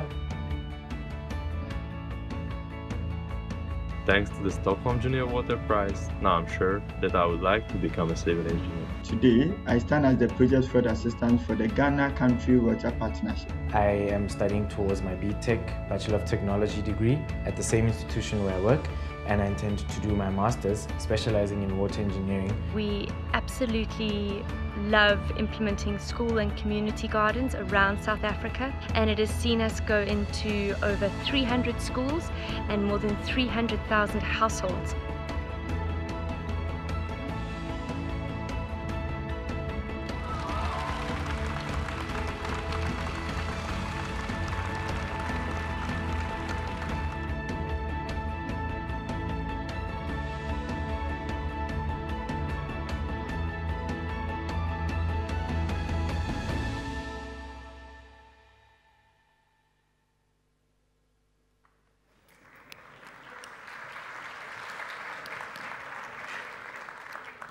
It is with great pleasure that I now introduce Eliza Eningagwe, writer and commissioner editor of The Guardian, who will be moderating this panel this morning. The Guardian has been a media partner to the week for many years, and I'm very pleased to now leave over to you, Eliza. Thank you, thank you. Good morning, everyone. God morgon, as I have just learned in Swedish. If it's incorrect, please don't come and tell me. I'll be too embarrassed later. Thank you to the organizers. Thank you to Siwi for having me back after a year's hiatus. I'm very much looking forward to moderating this fantastic panel. But first, because you have been engaging your minds very actively for the last half an hour, risking mortal embarrassment, I would like to ask you to stand onto your feet so that you can activate your legs as well and wake back up. So the pace of this is depressing. If the person next to you is not yet standing, kindly look at them with a judgmental eye. Fantastic. This is not the end, ladies and gentlemen. I would like to ask you to turn to the person to your left and tell them water is life. And if you haven't done that as convincingly as I know you believe it to be, turn to the person to your right and try again. Water is life. Fantastic. Thank you. A round of applause for yourself as you sit back down. Thank you. The purpose of that exercise was not just to sort of reinvigorate you, but to remind you of the reason we're all here. We come here together as scientists, researchers, policymakers, politicians, innovators, academics, and the business community. And you will be here spending a week, lobbying for your different causes and working very hard together. But let us not forget that the reason that we gather is because water is life, and we need it to sustain life for not just the human animal, but for all creatures on this planet. So let me introduce to you our esteemed panel. Don't worry, that's the end of the physical activities, if anyone else is a little anxious. So the topic of our panel discussion is water-wise implementation and innovation, building blocks for sustainable growth. The tendency or the challenge might be to reiterate often some of the work that remains to be done. But as you can see from this panel, we're hoping to talk about implementation, and we're hoping to talk about innovation, and we're hoping to link that into the wider theme of sustainable growth. So to help us have this discussion today, let me start by introducing the panelists from the furthest away from me. Naina Lalkirwe is the chairperson of the Federation of Indian Chambers of Commerce and Industry. Please give her a round of applause. Welcome her to the stage. She is also the chair of the Indian Sanitation Coalition. Welcome, Naina. Next to her is His Excellency, the Cardinal Peter Turkson, who is the president of the Pontifical Council for Justice and Peace at the Vatican. Welcome, Cardinal. Perhaps a more familiar face to many of you, the rock star of Swedish development. It's the leather pants, that's why. Charlotte Petri-Gornicka, who is the Director General of the Swedish International Development Agency, SIDA. Welcome, please, also. A round of applause. Professor Kevin Urama, who's the Senior Advisor to the President of the African Development Bank. Welcome. And last but not least, Claire Reed, the Chief Impact Officer and founder of Real Gardening, winner of the Stockholm Junior Water Prize in 2003, also the star of one of the videos we saw up earlier. If you didn't pay attention, Claire, thank you. We have just about an hour. There will not be, unfortunately, any potential for interaction through questions with mics going around, but you can send your questions in via Twitter. That's still an innovation, ladies and gentlemen. Using the hashtags hashtag WWWeek and hashtag Ask. Put those two together, and we will be able to pick up any questions that you have for our panel as the discussion progresses. So first, I'd like to ask you all in turn, if I can start with Naina, and then you all answer the same question. Many of the opening addresses today talked about the momentum that we have gained through the SDGs, the signing of the Sustainable Development Goals, and now with the Paris Agreement also. But what challenges and opportunities have you all perceived since then? We're nearly a year into that process. Tell us a bit about the challenges and opportunities from your vantage point. Naina. I was very struck by the discussion and some of the points that came up around financing. I've spent 35 years in the world of banking and finance, and the discussion around financing for water is just not at the level it needs to be. On the one hand, how to create these bankable projects which attract finance. And I've been part of a UNEP inquiry for the creating of a sustainable financing system as recently as over the last couple of years. So it tells you that we are struggling to get there. And in that discussion, the energy or renewable energy space gets a lot more attention than water. So I think those of us in the water space have to really shout to make sure that as the bar is raised in terms of providing finance into sustainability, the water part of it gets as much, if not more, significance than the energy and sort of climate space. And both need to have it, but water should not lose out. I think it's almost as important in this dialogue, not just what to finance in terms of the financeability, but also what not to finance. And the bar we set, whether it's from the capital markets, the large investors in the world, and how they look at projects which they will not finance, they will not put money into, whether in the capital markets or banks, becomes important. And for those, I mean, I've worked in a bank, in HSBC, which was very conscious of this, looked at risk, looked at water, but the provision of water audit, transparency, disclosure, what are you measuring, just isn't there at the corporate level. So what are these mandatory risk or water audits that we require? And it can't just be global banks driving change, local banks. India, where I come from, China, most financing is happening through domestic organizations. So the levels we set has to apply down at the domestic institutional level as well. So we are very far from where we need to be. And I'm glad to hear that this discourse was touched on through a number of the opening speakers. I'd just like to highlight a second area because you asked about the whole sort of innovation space. With my own interest in water, which is largely through corporate water efficiency, but also now through chairing the India Sanitation Coalition, brings me to a conclusion that a lot of the solutions which lay in the Western world, big infrastructure, big pipe systems, are not going to be solutions that countries like mine are going to be able to find easily. And we have to find solutions much more around distributed treatment, making sure that it happens in a way that is pathogen-free. I think, Professor Rose, you raised some very, very valid points there, but that are financeable, that run in a few $1 million, and that through distributed treatment of sewage, through distributed provision of water, we are able to bring water and sanitation very quickly. And the research and work and the projects that happen have to be in emerging markets because they cannot be imports from the Western world. And we are not seeing enough of these models documented and taken forward. We need social entrepreneurs who will make it happen, who can become millionaires because they are bringing the whole sanitation piece together or delivering clean water. And so they're for-profit models run through social entrepreneurs in distributed spaces, and a lot more work needing to happen there. Thank you. There's lots of food for thought there, but before we come into that, please, Cardinal Turkson, if you can take on this question on SDGs and the Paris Agreement.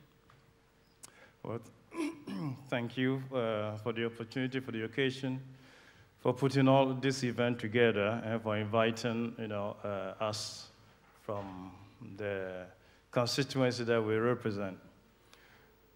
As you know, just last year, just before the Secretary General came out with the SDGs, Pope Francis visited the United States, and in fact, at the same session where the SDGs were declared, he did an opening statement. Before that, he had come out with our office collaborated with preparation of a writing, we call encyclical, inviting the whole world to consider the need to care for the earth as our common home. We call this encyclical, title was Louder to See the Care of Our Common Home. And in that small bit of writing, the church just sought to invite humanity to recognize the two things about interdependence and interconnectivity between we who inhabit the earth and the relationship out there. So these two events played loudly and supported the promulgation of the SDGs and provided us with also channels and pathways for its realization. One of the basic, you talk about challenges. The challenges that we realized was a lot of denial in the first place about the problems that were highlighted in this writing. There was a lot of denial, and all the challenges that were posed, like, is there really a climate change? Is there really a global warming? Do we need to change our lifestyle and all of that? This we found to be very disturbing challenges that we had to deal with, and we're still dealing with them right now. We've since engaged a lot of business communities to just help them see the truth, okay, the truthfulness of this event. As for opportunities, I think from our point of view as a religious body, we recognize that we come to this with encouraging people with a lot of motivational addresses and instinct to help people to see the need for this. And so we tend to put the question, that it's worth, that we all consider or try to respond to the question, what kind of world do we want to leave to those who come after us? Some have gone before us, and they left the world as it is for our own sustenance. And that it's useful every now and then to also ask, what kind of world do we want to leave to those who come after us? And in trying to respond to that question, then hopefully invite people to a sense of intergenerational solidarity. They need to recognize that we are responsible for the world and for the life of those who come after us. That being the case, it's very useful for us then to invite people basically to what we think religion is. And several of the other faith-based groups here may probably also recognize this. It's all about relationship. Not only relationship between humanity and God or Creator, but relationship between us, one another, and with creation, the world which supports our lives.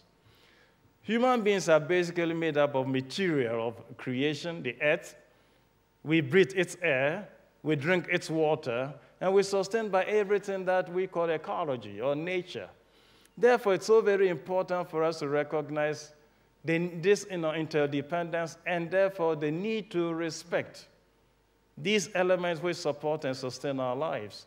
So referring to such issues, we seek gradually to motivate people to a sense of an intergenerational solidarity so that we can respond to the question, what kind of world we wish to leave to those who come after us? That's a great challenge. Thank you. Charlotte. Well, thank you very much. I'd like to start with the opportunities, because I think we still need to, we're in the beginning of implementing this agenda, but we need to take our energy from the opportunities we see. And this is the first time that we have an agenda which is about fighting inequalities within planetary boundaries. It is an agenda which holds together. There are everything that we need to agree on in one agenda. And that is a huge opportunity. And we celebrate that there is one goal on water, but we can celebrate the interconnectivity between the different goals if we're clever. And I think it's a great opportunity. And it's showing already that it is, because what we see as a development agency is, first of all, we hear from people, this is not about aid any longer. This is not the old-fashioned Millennium Development Goals. And people are asking us, can you please include us, being other agencies that are working with completely different issues than development? It's the corporate world and so on and so forth. So there are, first time ever we have this common agenda and a language, which is really inspiring others. And I think we see that, I know we see that every day. People are asking how they can contribute. We can have a conversation based on that this agenda is not about north-south. It's an inclusive agenda. In practice, this means that when we interact, we can share knowledge and resources. So, for instance, Sweden is I think OECD, they've done a study, and Sweden is the kind of the one to go to as a point of departure in performing well against this agenda. You can take pride of that, but I think most important is that to be humble about that. What is it that we do that we can share? So cooperation is not about just transferring money. It's really about starting to share knowledge and to work community-based, community to community. So there's a lot of opportunities in this agenda that holds people together for the first time, and we should not lose the momentum. So coming over to challenges, I think one of the great challenges is that if we're not clever in communicating this agenda widely, we might lose the momentum because there's a lot of talk shops out there. I worry that the development ecosystem is duplicating instead of getting ourselves organized, and we risk to lose out on actors that want to take part in this. For instance, private sector. They don't know who to go to, and they are not used to working as we do. So that's one challenge. Another challenge is we're implementing this agenda in a surrounding world where there's a lack of finance is not only for this agenda. We know that we estimate only for the water goal that we need 45 to 200 billion US more than there is just for that goal. But we also know that there's not enough money for the humanitarian crisis that we are living in while implementing this development agenda. So I think the second challenge is really a very tough one. How can we implement a long-term development agenda in times where we have to work with the Syrian crisis and a lot of other crises at the same time? And it's the same governments, the same money. We really need to realize that this is an issue. And I think thirdly also is the finance issue overall. Because we know that we need different kind of financing. We need to make sure that the development world, we are used to work with grants, but we can also work together with other financial actors in finding new blended finance tools. We can support national systems with guarantees instead of trying to find global solutions to everything we do. But we need then to find ways of round tables where we can learn and really innovate when it comes to finance. And I think that too few realizes the return side of investing in this agenda. I know that we had some examples this morning that if you invest in water, you can get a return up to 4 times, and that's only the financial return. All the social returns that we can gain from that, it's too little known. So there's a challenge which is huge, but there's also a challenge in communicating the opportunity with the right actors, getting the right actors in one room to really find their role to contribute. Fantastic, thank you so much. Thank you very much. Very interesting to talk about these 3 issues together: the Sustainable Development Goals, the COP21 agreement, and also water. These are very important in shaping how we think about development in itself. And we talk about climate, we talk about Sustainable Development Goals. All the 17 Sustainable Development Goals hinge on the nature's infrastructure, what I would like to call the green infrastructure. And all these draw on water for functioning.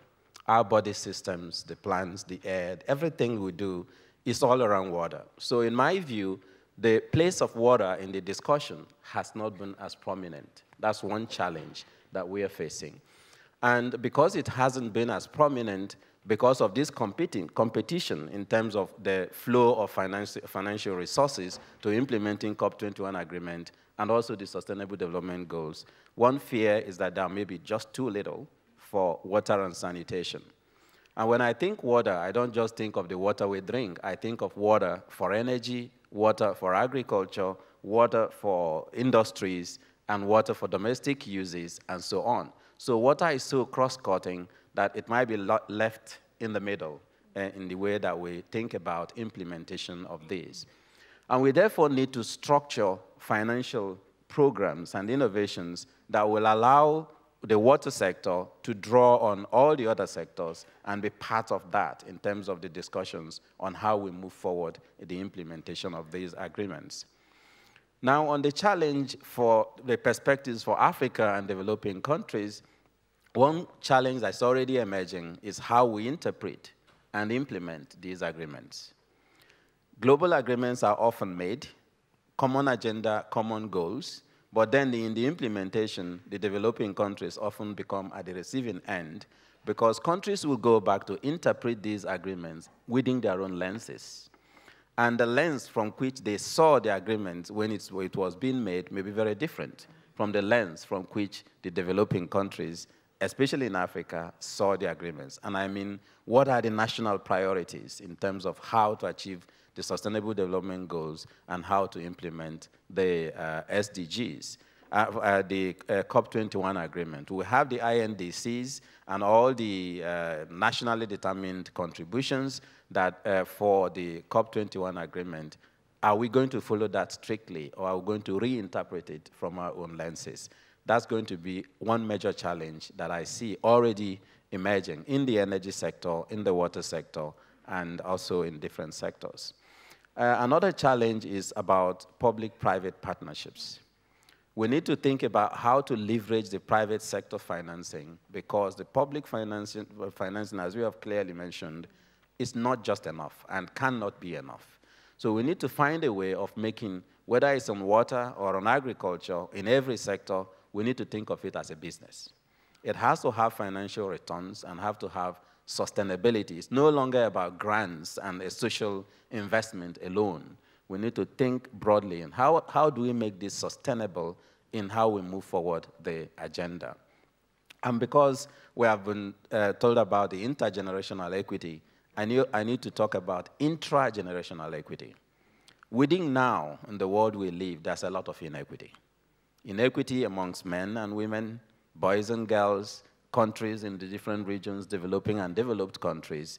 And we need to make sure that if this is going to be a shared agenda, we need to actually co-produce the solutions, the policies, the investment programs, and be able to sit around table to define the priorities that we want to invest in. At the African Development Bank, we have been trying quite a lot to consult with the regional member countries on their priorities in energy, in the water sector. We try to do the country strategy programs with them in order to make sure that all investments and development interventions are interacting with and defined by the priorities of the countries. Another major challenge is having too many flowers blooming and not creating a garden, or so many ponds of success without having rivers of sustainability.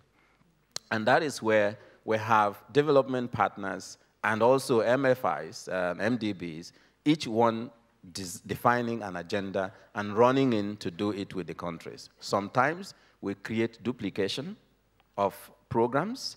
We create donor fatigue amongst the countries. The same minister receives different, this month Sweden is here, next month is Germany, next week is ADB, another it's World Bank, and at some point they just get confused. And they just take whatever they find.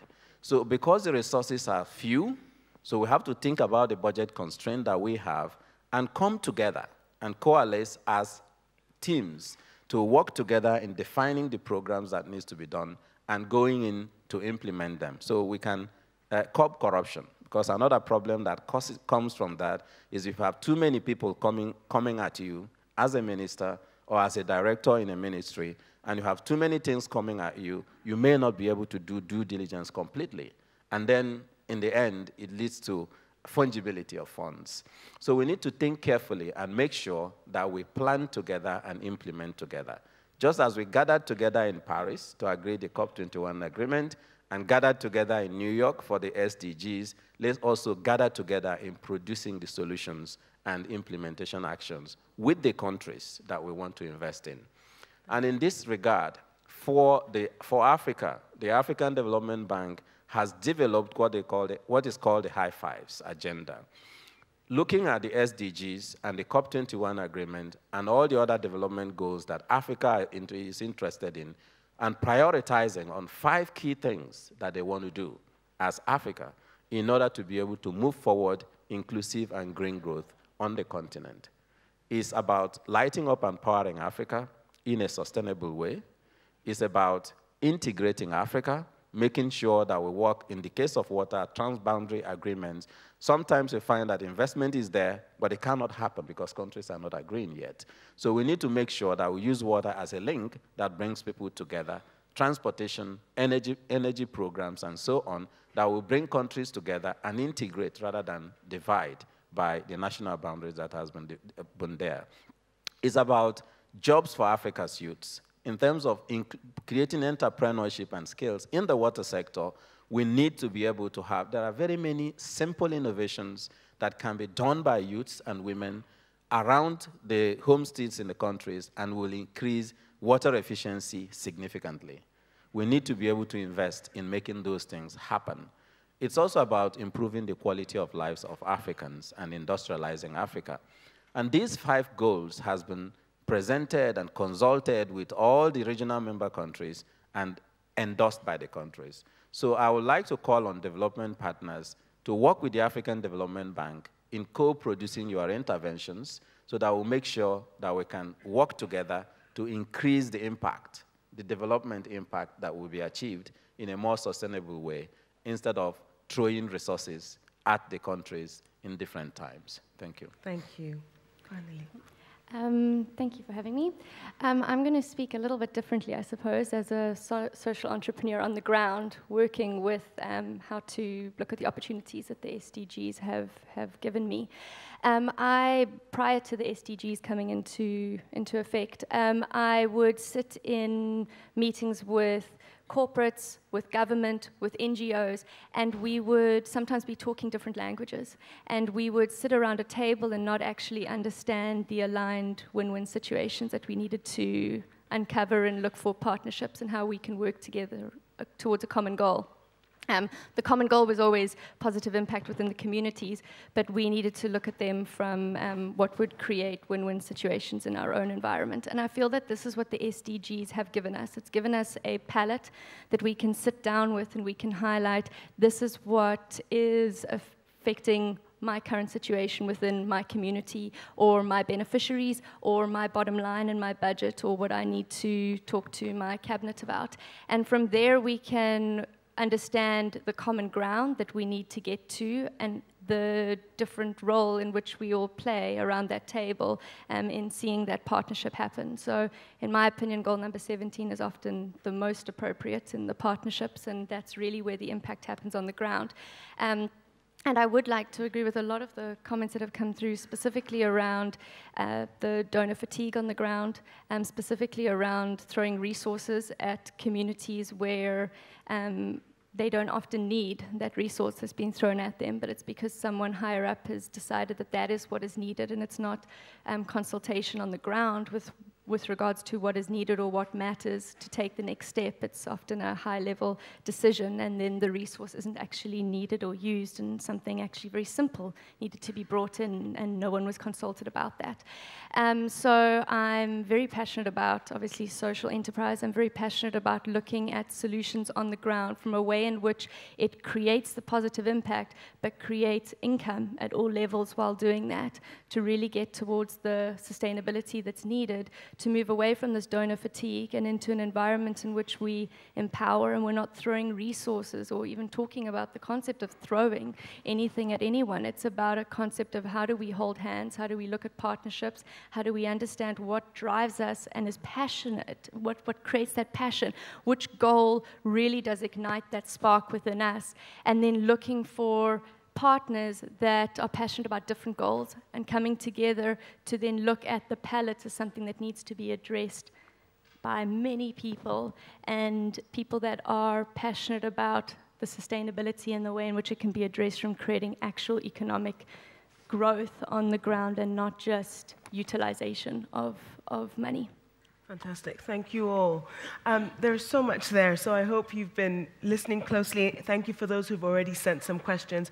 I'd like to start by just putting individual questions to you, and if I may start with you, Cardinal, because a lot of the discussion, especially when we're talking about challenges, focuses on things like the financial, the cooperation needed, the instruments needed, the accountability, etc.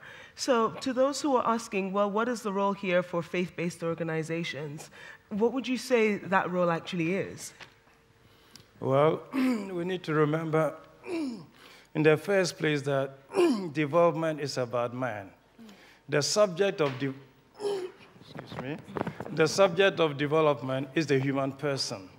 And we do not talk about development without a clarity about, a certain clarity about a sense of the human person, his good, his well-being, and his development. So development, the subject of development is not just those who formulate policies and invest for a change in life of people.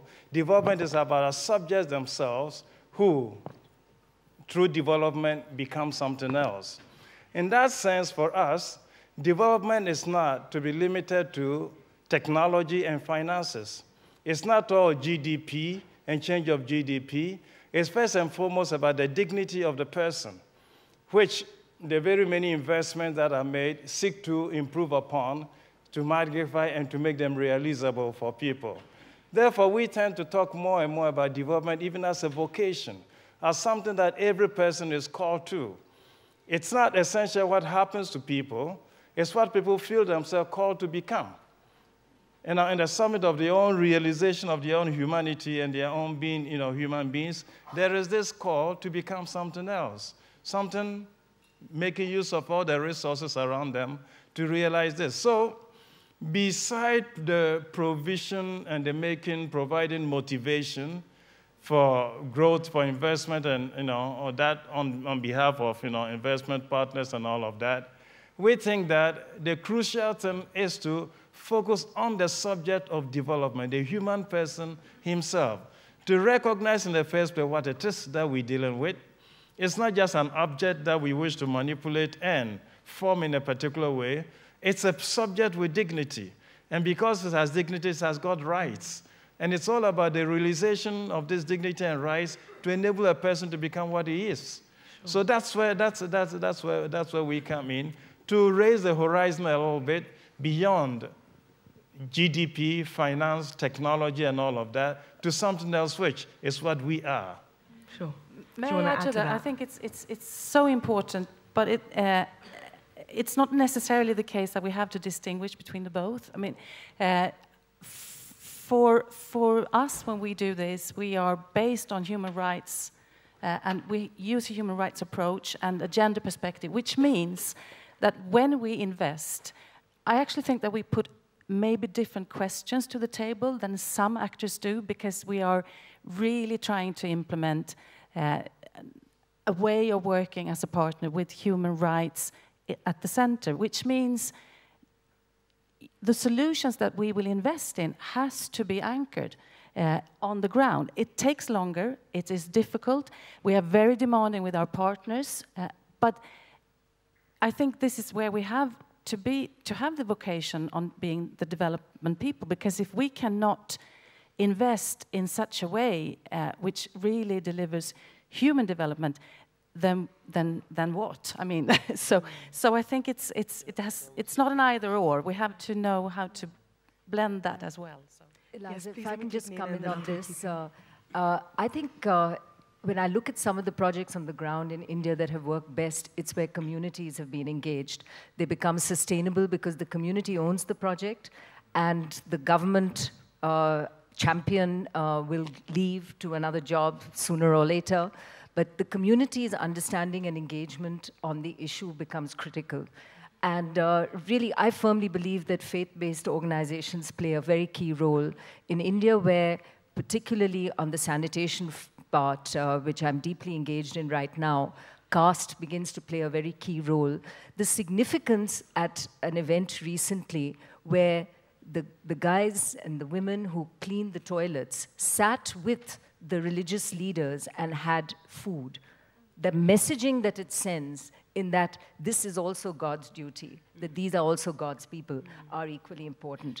I don't think we use these levers enough, but the messaging is so important, because in India, the India Sanitation Coalition that some of us have been party to setting up, and it's only been in existence a year, the idea is to make it a people's movement.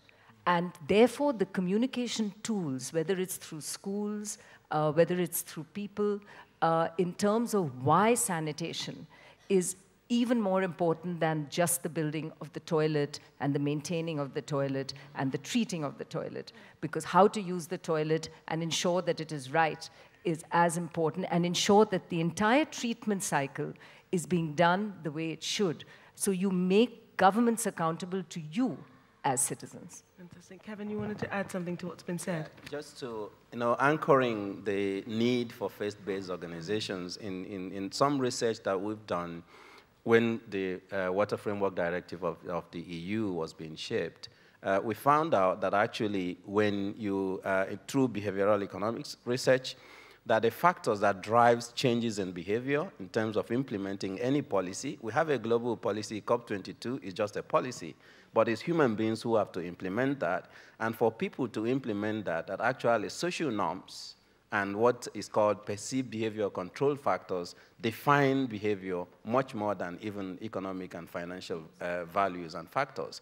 So if faith-based organizations position themselves to actually preach, if I use the word of, to preach good governance of natural resources, good use of water, and all the good conduct that is required in order to achieve these goals, we will be almost like 60% there, even without any other intervention coming in. So it's really a very strong position that we have not been utilizing very much. So I'm really very happy to have you on the panel, and also that you continue in this and take it to your parishes and Kevin, you're doing everywhere. my job Thank now. you. You shouldn't be thanking the panelists. That's my job.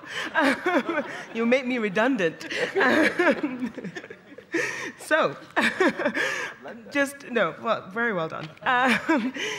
The question, obviously, around faith-based organization points to this sort of bigger challenge around diversity of voices. If we're looking for innovation, you need diversity. And so everyone who has a role to play in this is important. So then can I ask you, Claire, because you won the Youth Water Prize? Is that the water? Yes? Okay.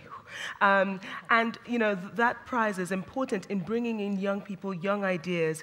Tell us how transformative that was for you, and whether or not, actually, prizes like this lead to actual contributions, lead to actual impact, or do they give you a prize and then the adults go back and do their job? How does this prize and others transform the work in the water space? I think it's changed and it's moved forward since 2003.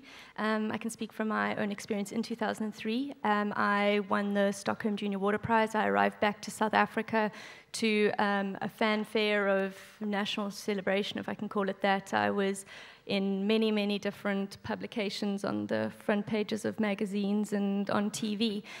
All I wanted to do was get my invention into action. All I wanted to do was start to actually create impact on the ground. But what I was being given was the opportunity to smile in front of a camera, go up on stage and receive another award. And everyone kept on telling me, well, go back to school, finish your studies, go and follow what your passion is, and, well done and good luck. And all I really wanted was to get my idea into action, the idea that I had been given an award for and told that it was needed. And it was a very frustrating time for me. And that's why it's taken so long for me to get to where I am now. I actually am an architect. I've got my master's in architecture, and I was very passionate about sustainable building and re-looking at what we call in South Africa the RDP house. And it was while working actually on a mine in Rustenburg, outside of Johannesburg, and working with the mine unions and doing social facilitation to better understand the houses that were needed. Did the concept come up again about connection with the soil, about wanting to grow their own vegetables, about no access to water in Rustenburg to be able to do that?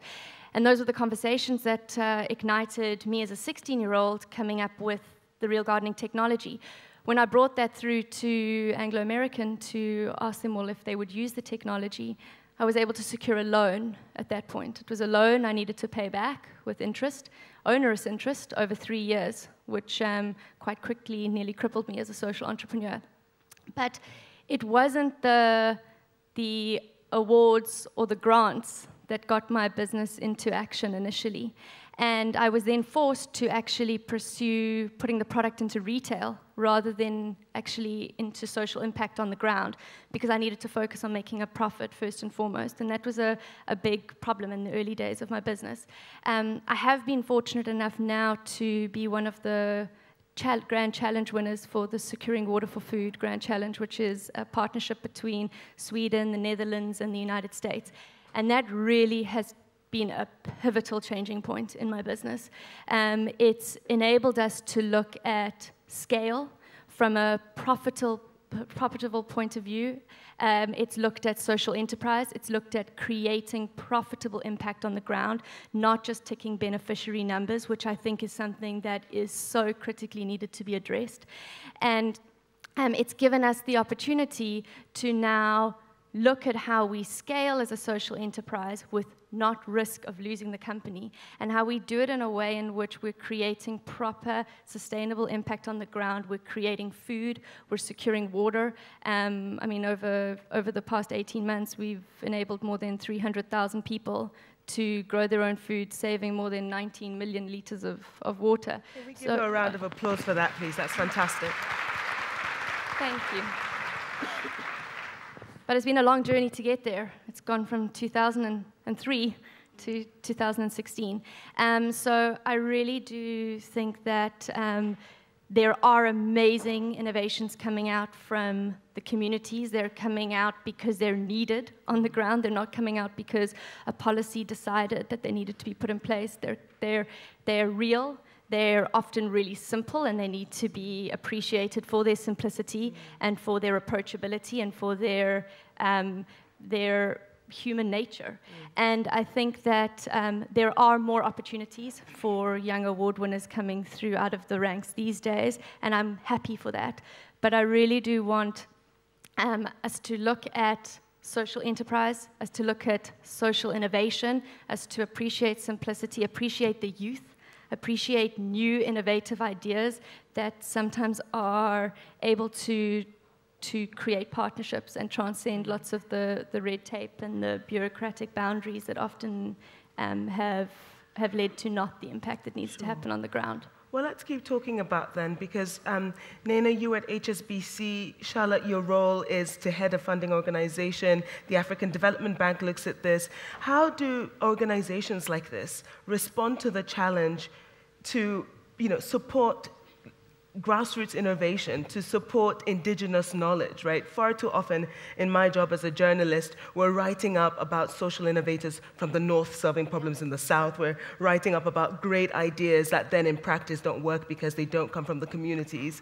So how do, whether it's private banking or, multilaterals or donors, how do we take up the challenge that Claire has put to respond better to grassroots innovation?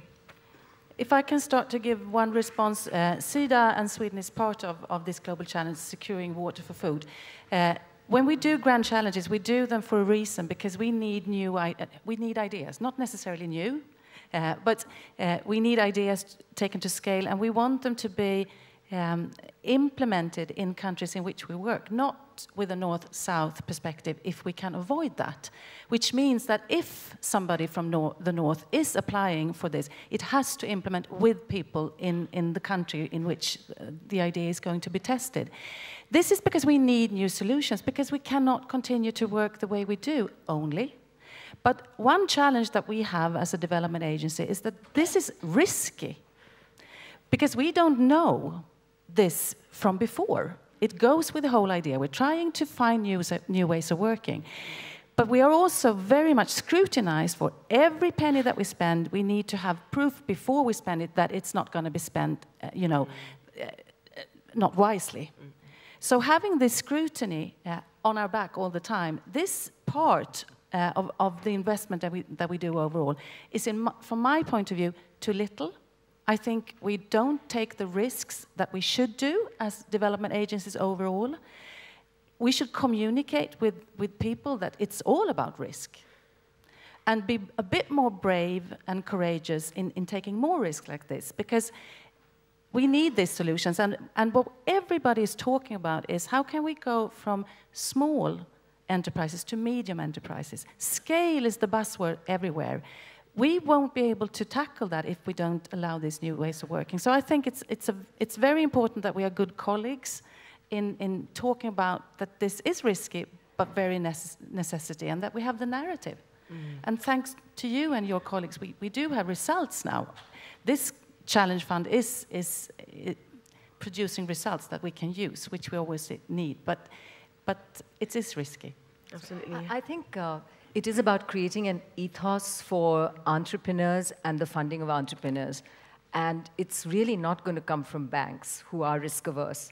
It's about venture capital, it's about angel investing, it's about ensuring that there are mentorship systems that exist that helps the first good ideas to get to the stage where both the financing and the ability to scale up happens.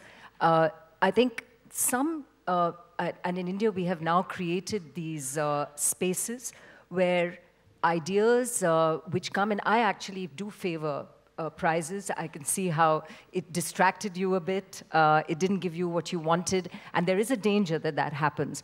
But I think the prize systems that work are the jurors determine the good projects, but if at the event and the way those projects then get showcased thereafter for funding follows, then you can actually begin to drive finance, and hopefully it also gives the stamp of credibility to that prize winner to earn their sort of spurs in terms of the funding as well.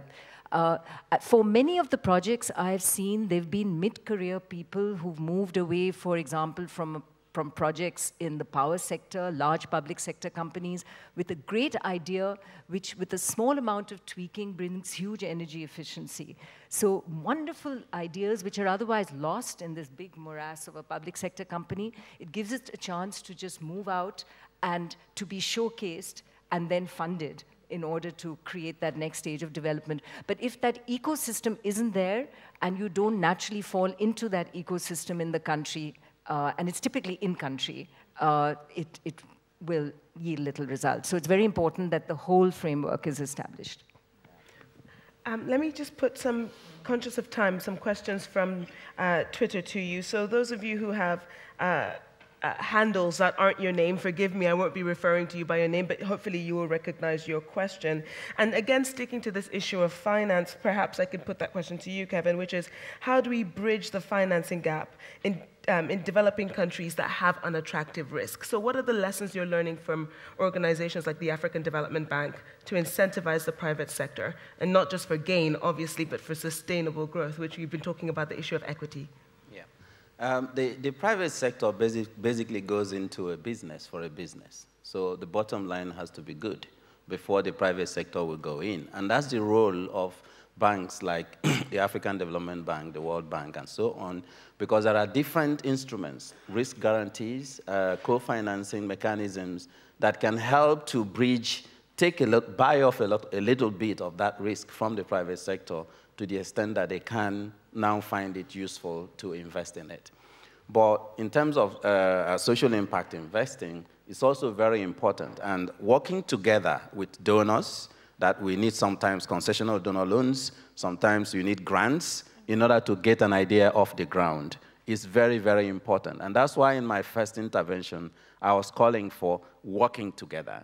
Because if we work together and identify the innovations and that are really good to be scaled up, then there is role for grants there in order to move it up forward, and also concessional donor loans that, that we can also use, and other risk guarantee mechanisms and co-financing that MDBs like the Africa Development Bank can provide. But one major point that actually is a limitation to innovators like you sitting here is that sometimes they are not as fortunate as you are to even be literate, to be able to apply for anything.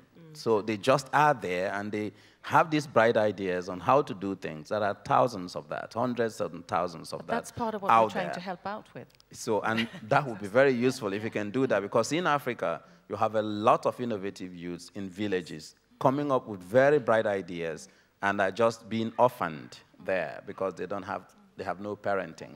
And that's a very critical thing. So that stresses the need for working together. Let's get together so that you can bring the grants, the concessional donor loans, the bank can bring credit guarantees, technical assistance to them so that we can even structure their ideas to become bankable projects, and then you can crowd in resources from commercial banks on all the private sector. So we need to work together instead of working separately. I think there's a very important role on how the financing sector can also ensure compliance. In many of our countries, the rules exist, but they exist in the breach. And if a financier is forced to ensure that a building operates to a certain level of water efficiency, or a company operates at a certain degree of water efficiency, otherwise funding is not available, it becomes a very important agent of change. So how we establish that norm, how we administer that norm, and then ensure through a proper, maybe even mandatory water audit, I get screamed at for saying this, a water audit system, which, you know, you have an annual report. Why can't you have a report on water use as part of that report? It should be mandatory. And that establishes whether you deserve financing at all or not, and it begins to execute change right at the ground. It's much easier than trying to create large bankable projects, which only so few will happen. The other thing is I'm a big believer, and it's been touched on credit enhancement systems, because liquidity exists if we can de-risk the projects through multilaterals, bilaterals, coming in just at the top to credit enhance the project. It makes it a lot more financeable. And that part of what we are doing is it's increasing a lot in the way we do development today. So things are happening. Sure. We do have examples. Thank you, Cardinal. From our point of view, clearly, we've been into a lot of all of them do not get to international recognition as your case. But we've gotten into a lot of initiatives like this, and not only gotten, but sometimes we facilitated and even incubated several such initiatives. What we recognize is that with some of the big international banks, IMF and all of that, they have constitutions which just does not allow them, which just do not allow them to partner with different groups apart from national governments. So those with the constitutions which make national governments their only partners of work, that kind of cuts out all of such bodies. And we've been challenging that. And sometimes we say, but look at the record. Who executes things better? Is it the government or some of these faith-based groups or private groups? And judging from the results, should you not modify those constitutional provisions in your whatever? Because of that, we've organized on our level 2 seminars on social impact investment as alternative ways of fashioning access to capital for such individual and private initiatives and projects. And it's gone on very well. Sometimes it's just simply, the grant or equity, whatever, but sometimes it's also been hybrid. Between that money loan, interest and all of that, and humanitarian donation type of thing. And they work very well. But an advice from people from Silicon Valley would be, if you have a project, first identify people with similar ideas and network with them as a way of promoting your project. So, in your case, it's something like that could have been useful. You have an idea, go on the internet. You may find people who have similar ideas and who may be able to help network with them for the promotion of the ideas, and that's how sometimes we get stuff moving.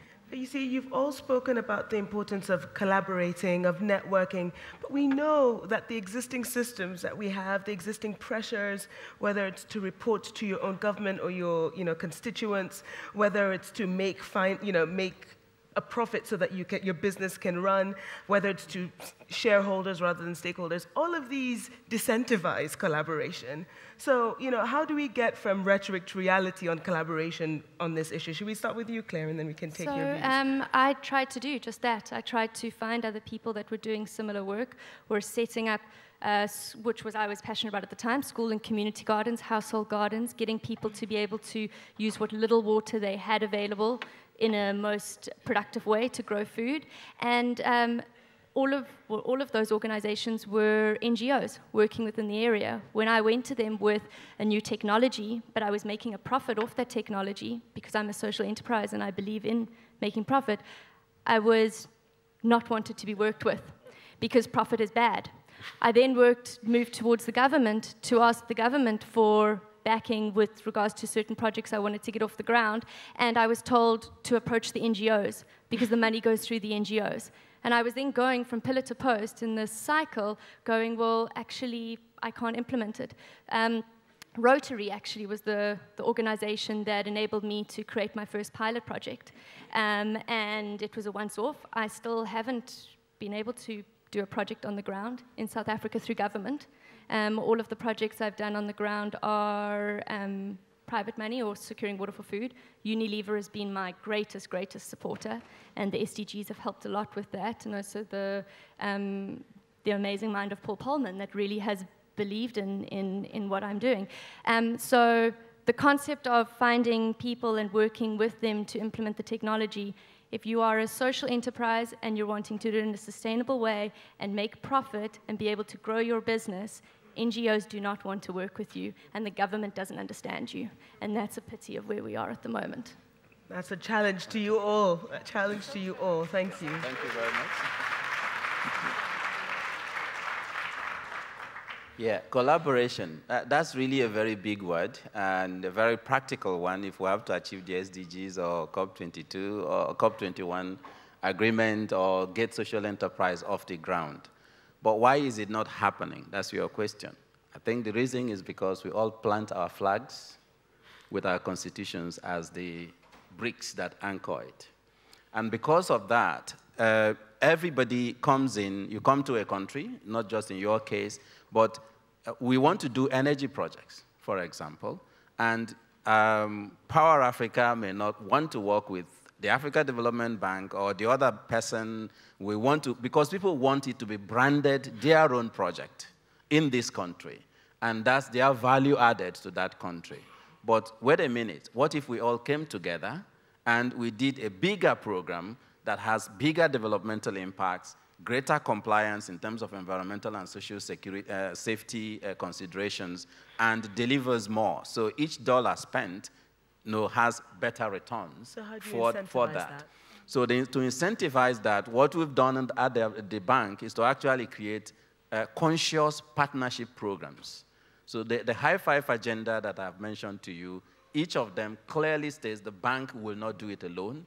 It has to be a partnership program. And then for energy, we have a transformative partnership on energy for Africa. For Jobs for Africa's Youth, we have a transformative partnership for that. And then what we are doing is going out specifically to agencies, and we've visited you and so on, to come and say, this is the idea, this is what the countries want to do, can we work together? So you come with what you have to do. All our flags could be there, but still we achieve greater impact. And that is how a change in mindset in terms of how development financing is done is required. Charlotte? It's a big question. I will give 3 examples of what we do and can do. First of all, we need to understand each other's driving forces better. And one of the obstacles between the different sectors is that we really NGOs don't understand what's driving business, and maybe don't accept, but first of all, it's about understanding. So what we do is that we are creating platforms, and we deal a lot with driving forces and trust as a basis for collaboration. Then I think we need to start with our own systems. We are not incentivizing collaboration in the way we organize ourselves. I always give an example of the EU. They have one commissioner for humanitarian work and one commissioner for development work. But the whole rhetoric is about how can we understand how to work better together. And if you look into every big systems like this, you will find that we are not incentivized to work together. So we need to start with our own constituencies. We will do that. We will try to find a way to organize. And I will do that in my next job in OECD DAC. I will work with my 29 governments in how can we do this within our own constituencies. Because we need examples. And the third thing is that agencies can be demanding. There are so many organizations working for children's issues with their brands. So why don't we ask them, to network before they apply or before we even consider applications. So we know that we have that power, so we try to put that, to them, showcase that you can collaborate. And I think these 3 examples are quite easy to do. Then we need to understand the whole agenda, the SDGs being interconnected, but also in silos we need to improve the knowledge on water, the knowledge on gender, but we also need to measure how they are linked. That's a tricky one. So we have a lot to do. Yes, there is. Carmen. Yes, collaboration, or if, we can also use the word, partnership. For us, represents something, with due respect for the financial, diligence and everything that needs to be used. But from a humanistic point of view, collaboration or partnership for us ensures and respects 2 things.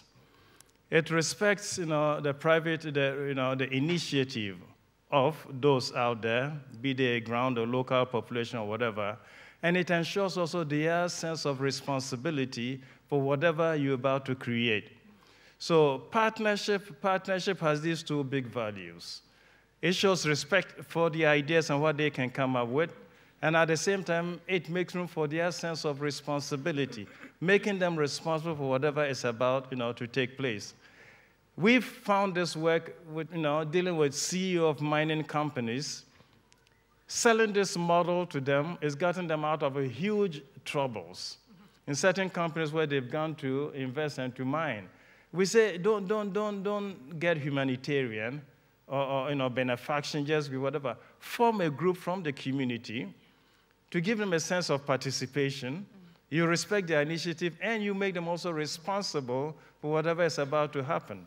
And whenever that has been tried out, we found them, attain a great success in whatever they're about to do. So for us, collaboration means participation, and it means respect for private initiative, and also making them responsible for whatever is about to take place. Fantastic. And finally, Nena. So this is an issue I struggle with every day at the India Sanitation Coalition, which was set up to ensure that every player in sanitation in India came together on the same platform. So it's not-for-profits, it's private sector, it's funding agencies, and it's government. And the reason for the Sanitation Coalition to exist was really 4 NGOs working in the same district in Bihar. One didn't know what the other was doing. There's been very little documentation of best practice. We're reinventing the wheel. We have a country where the Prime Minister 2 years ago stood up on the ramparts of the Red Fort on Independence Day and announced a program which is absolutely historic and which is moving ahead at a rate where everyone else is really having to try and keep up and is not. The not-for-profit sector is subscale. Development agencies are subscale in terms of what is required. And yet we will not collaborate. So it's so important that we make the 2 + 2 = 10. And it's all the issues which all of you have raised. That is, there's mistrust, there's lack of understanding. There's also inability to give space to those that do it better. You have to sometimes acknowledge that you don't have all the answers, because you don't. And if you can work this out together and pick the best ideas that have worked for others and replicate them in another state, we can agree that we won't impinge on each other's space. So let's arbitrate and make sure that happens. And I hate to say, but I think one of the biggest faults lies with the donor agencies. They can force it. I will not lend to you if you have the wrong attitude. And am I evaluating you as much on your ability to collaborate as I am on your ability to implement? And the answer is no. Why can't every donor ensure that every project they finance in similar areas are talking to each other? So I think we have a long way to go on this. The solutions, to my mind, are actually quite easy if we begin to work on it. I think, sorry, I just want to add something quickly. I do think, though, the Securing Water for Food program, which I am so passionate about, obviously, but a big part of what I need to report on is what were my new partnerships. So who have I seen within that sector that I can collaborate with, I can leverage, I can use for match funding, we can go towards a common goal. And as much as I'm reporting on the water saving and the creation of food on the ground and the beneficiaries, partnerships is a huge milestone within that. And that's forced us to understand who is doing it better, how can we learn from them, and how can we work together. And I really do commend the award for that. That's fantastic. Thank you.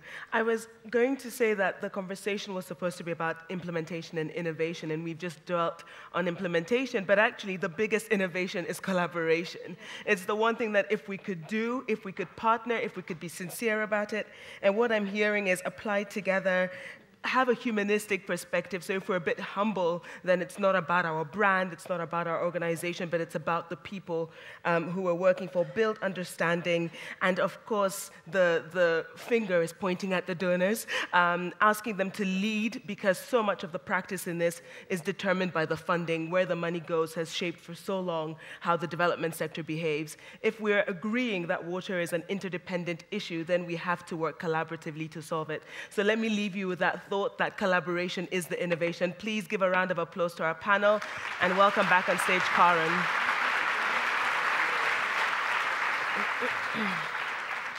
Fantastic.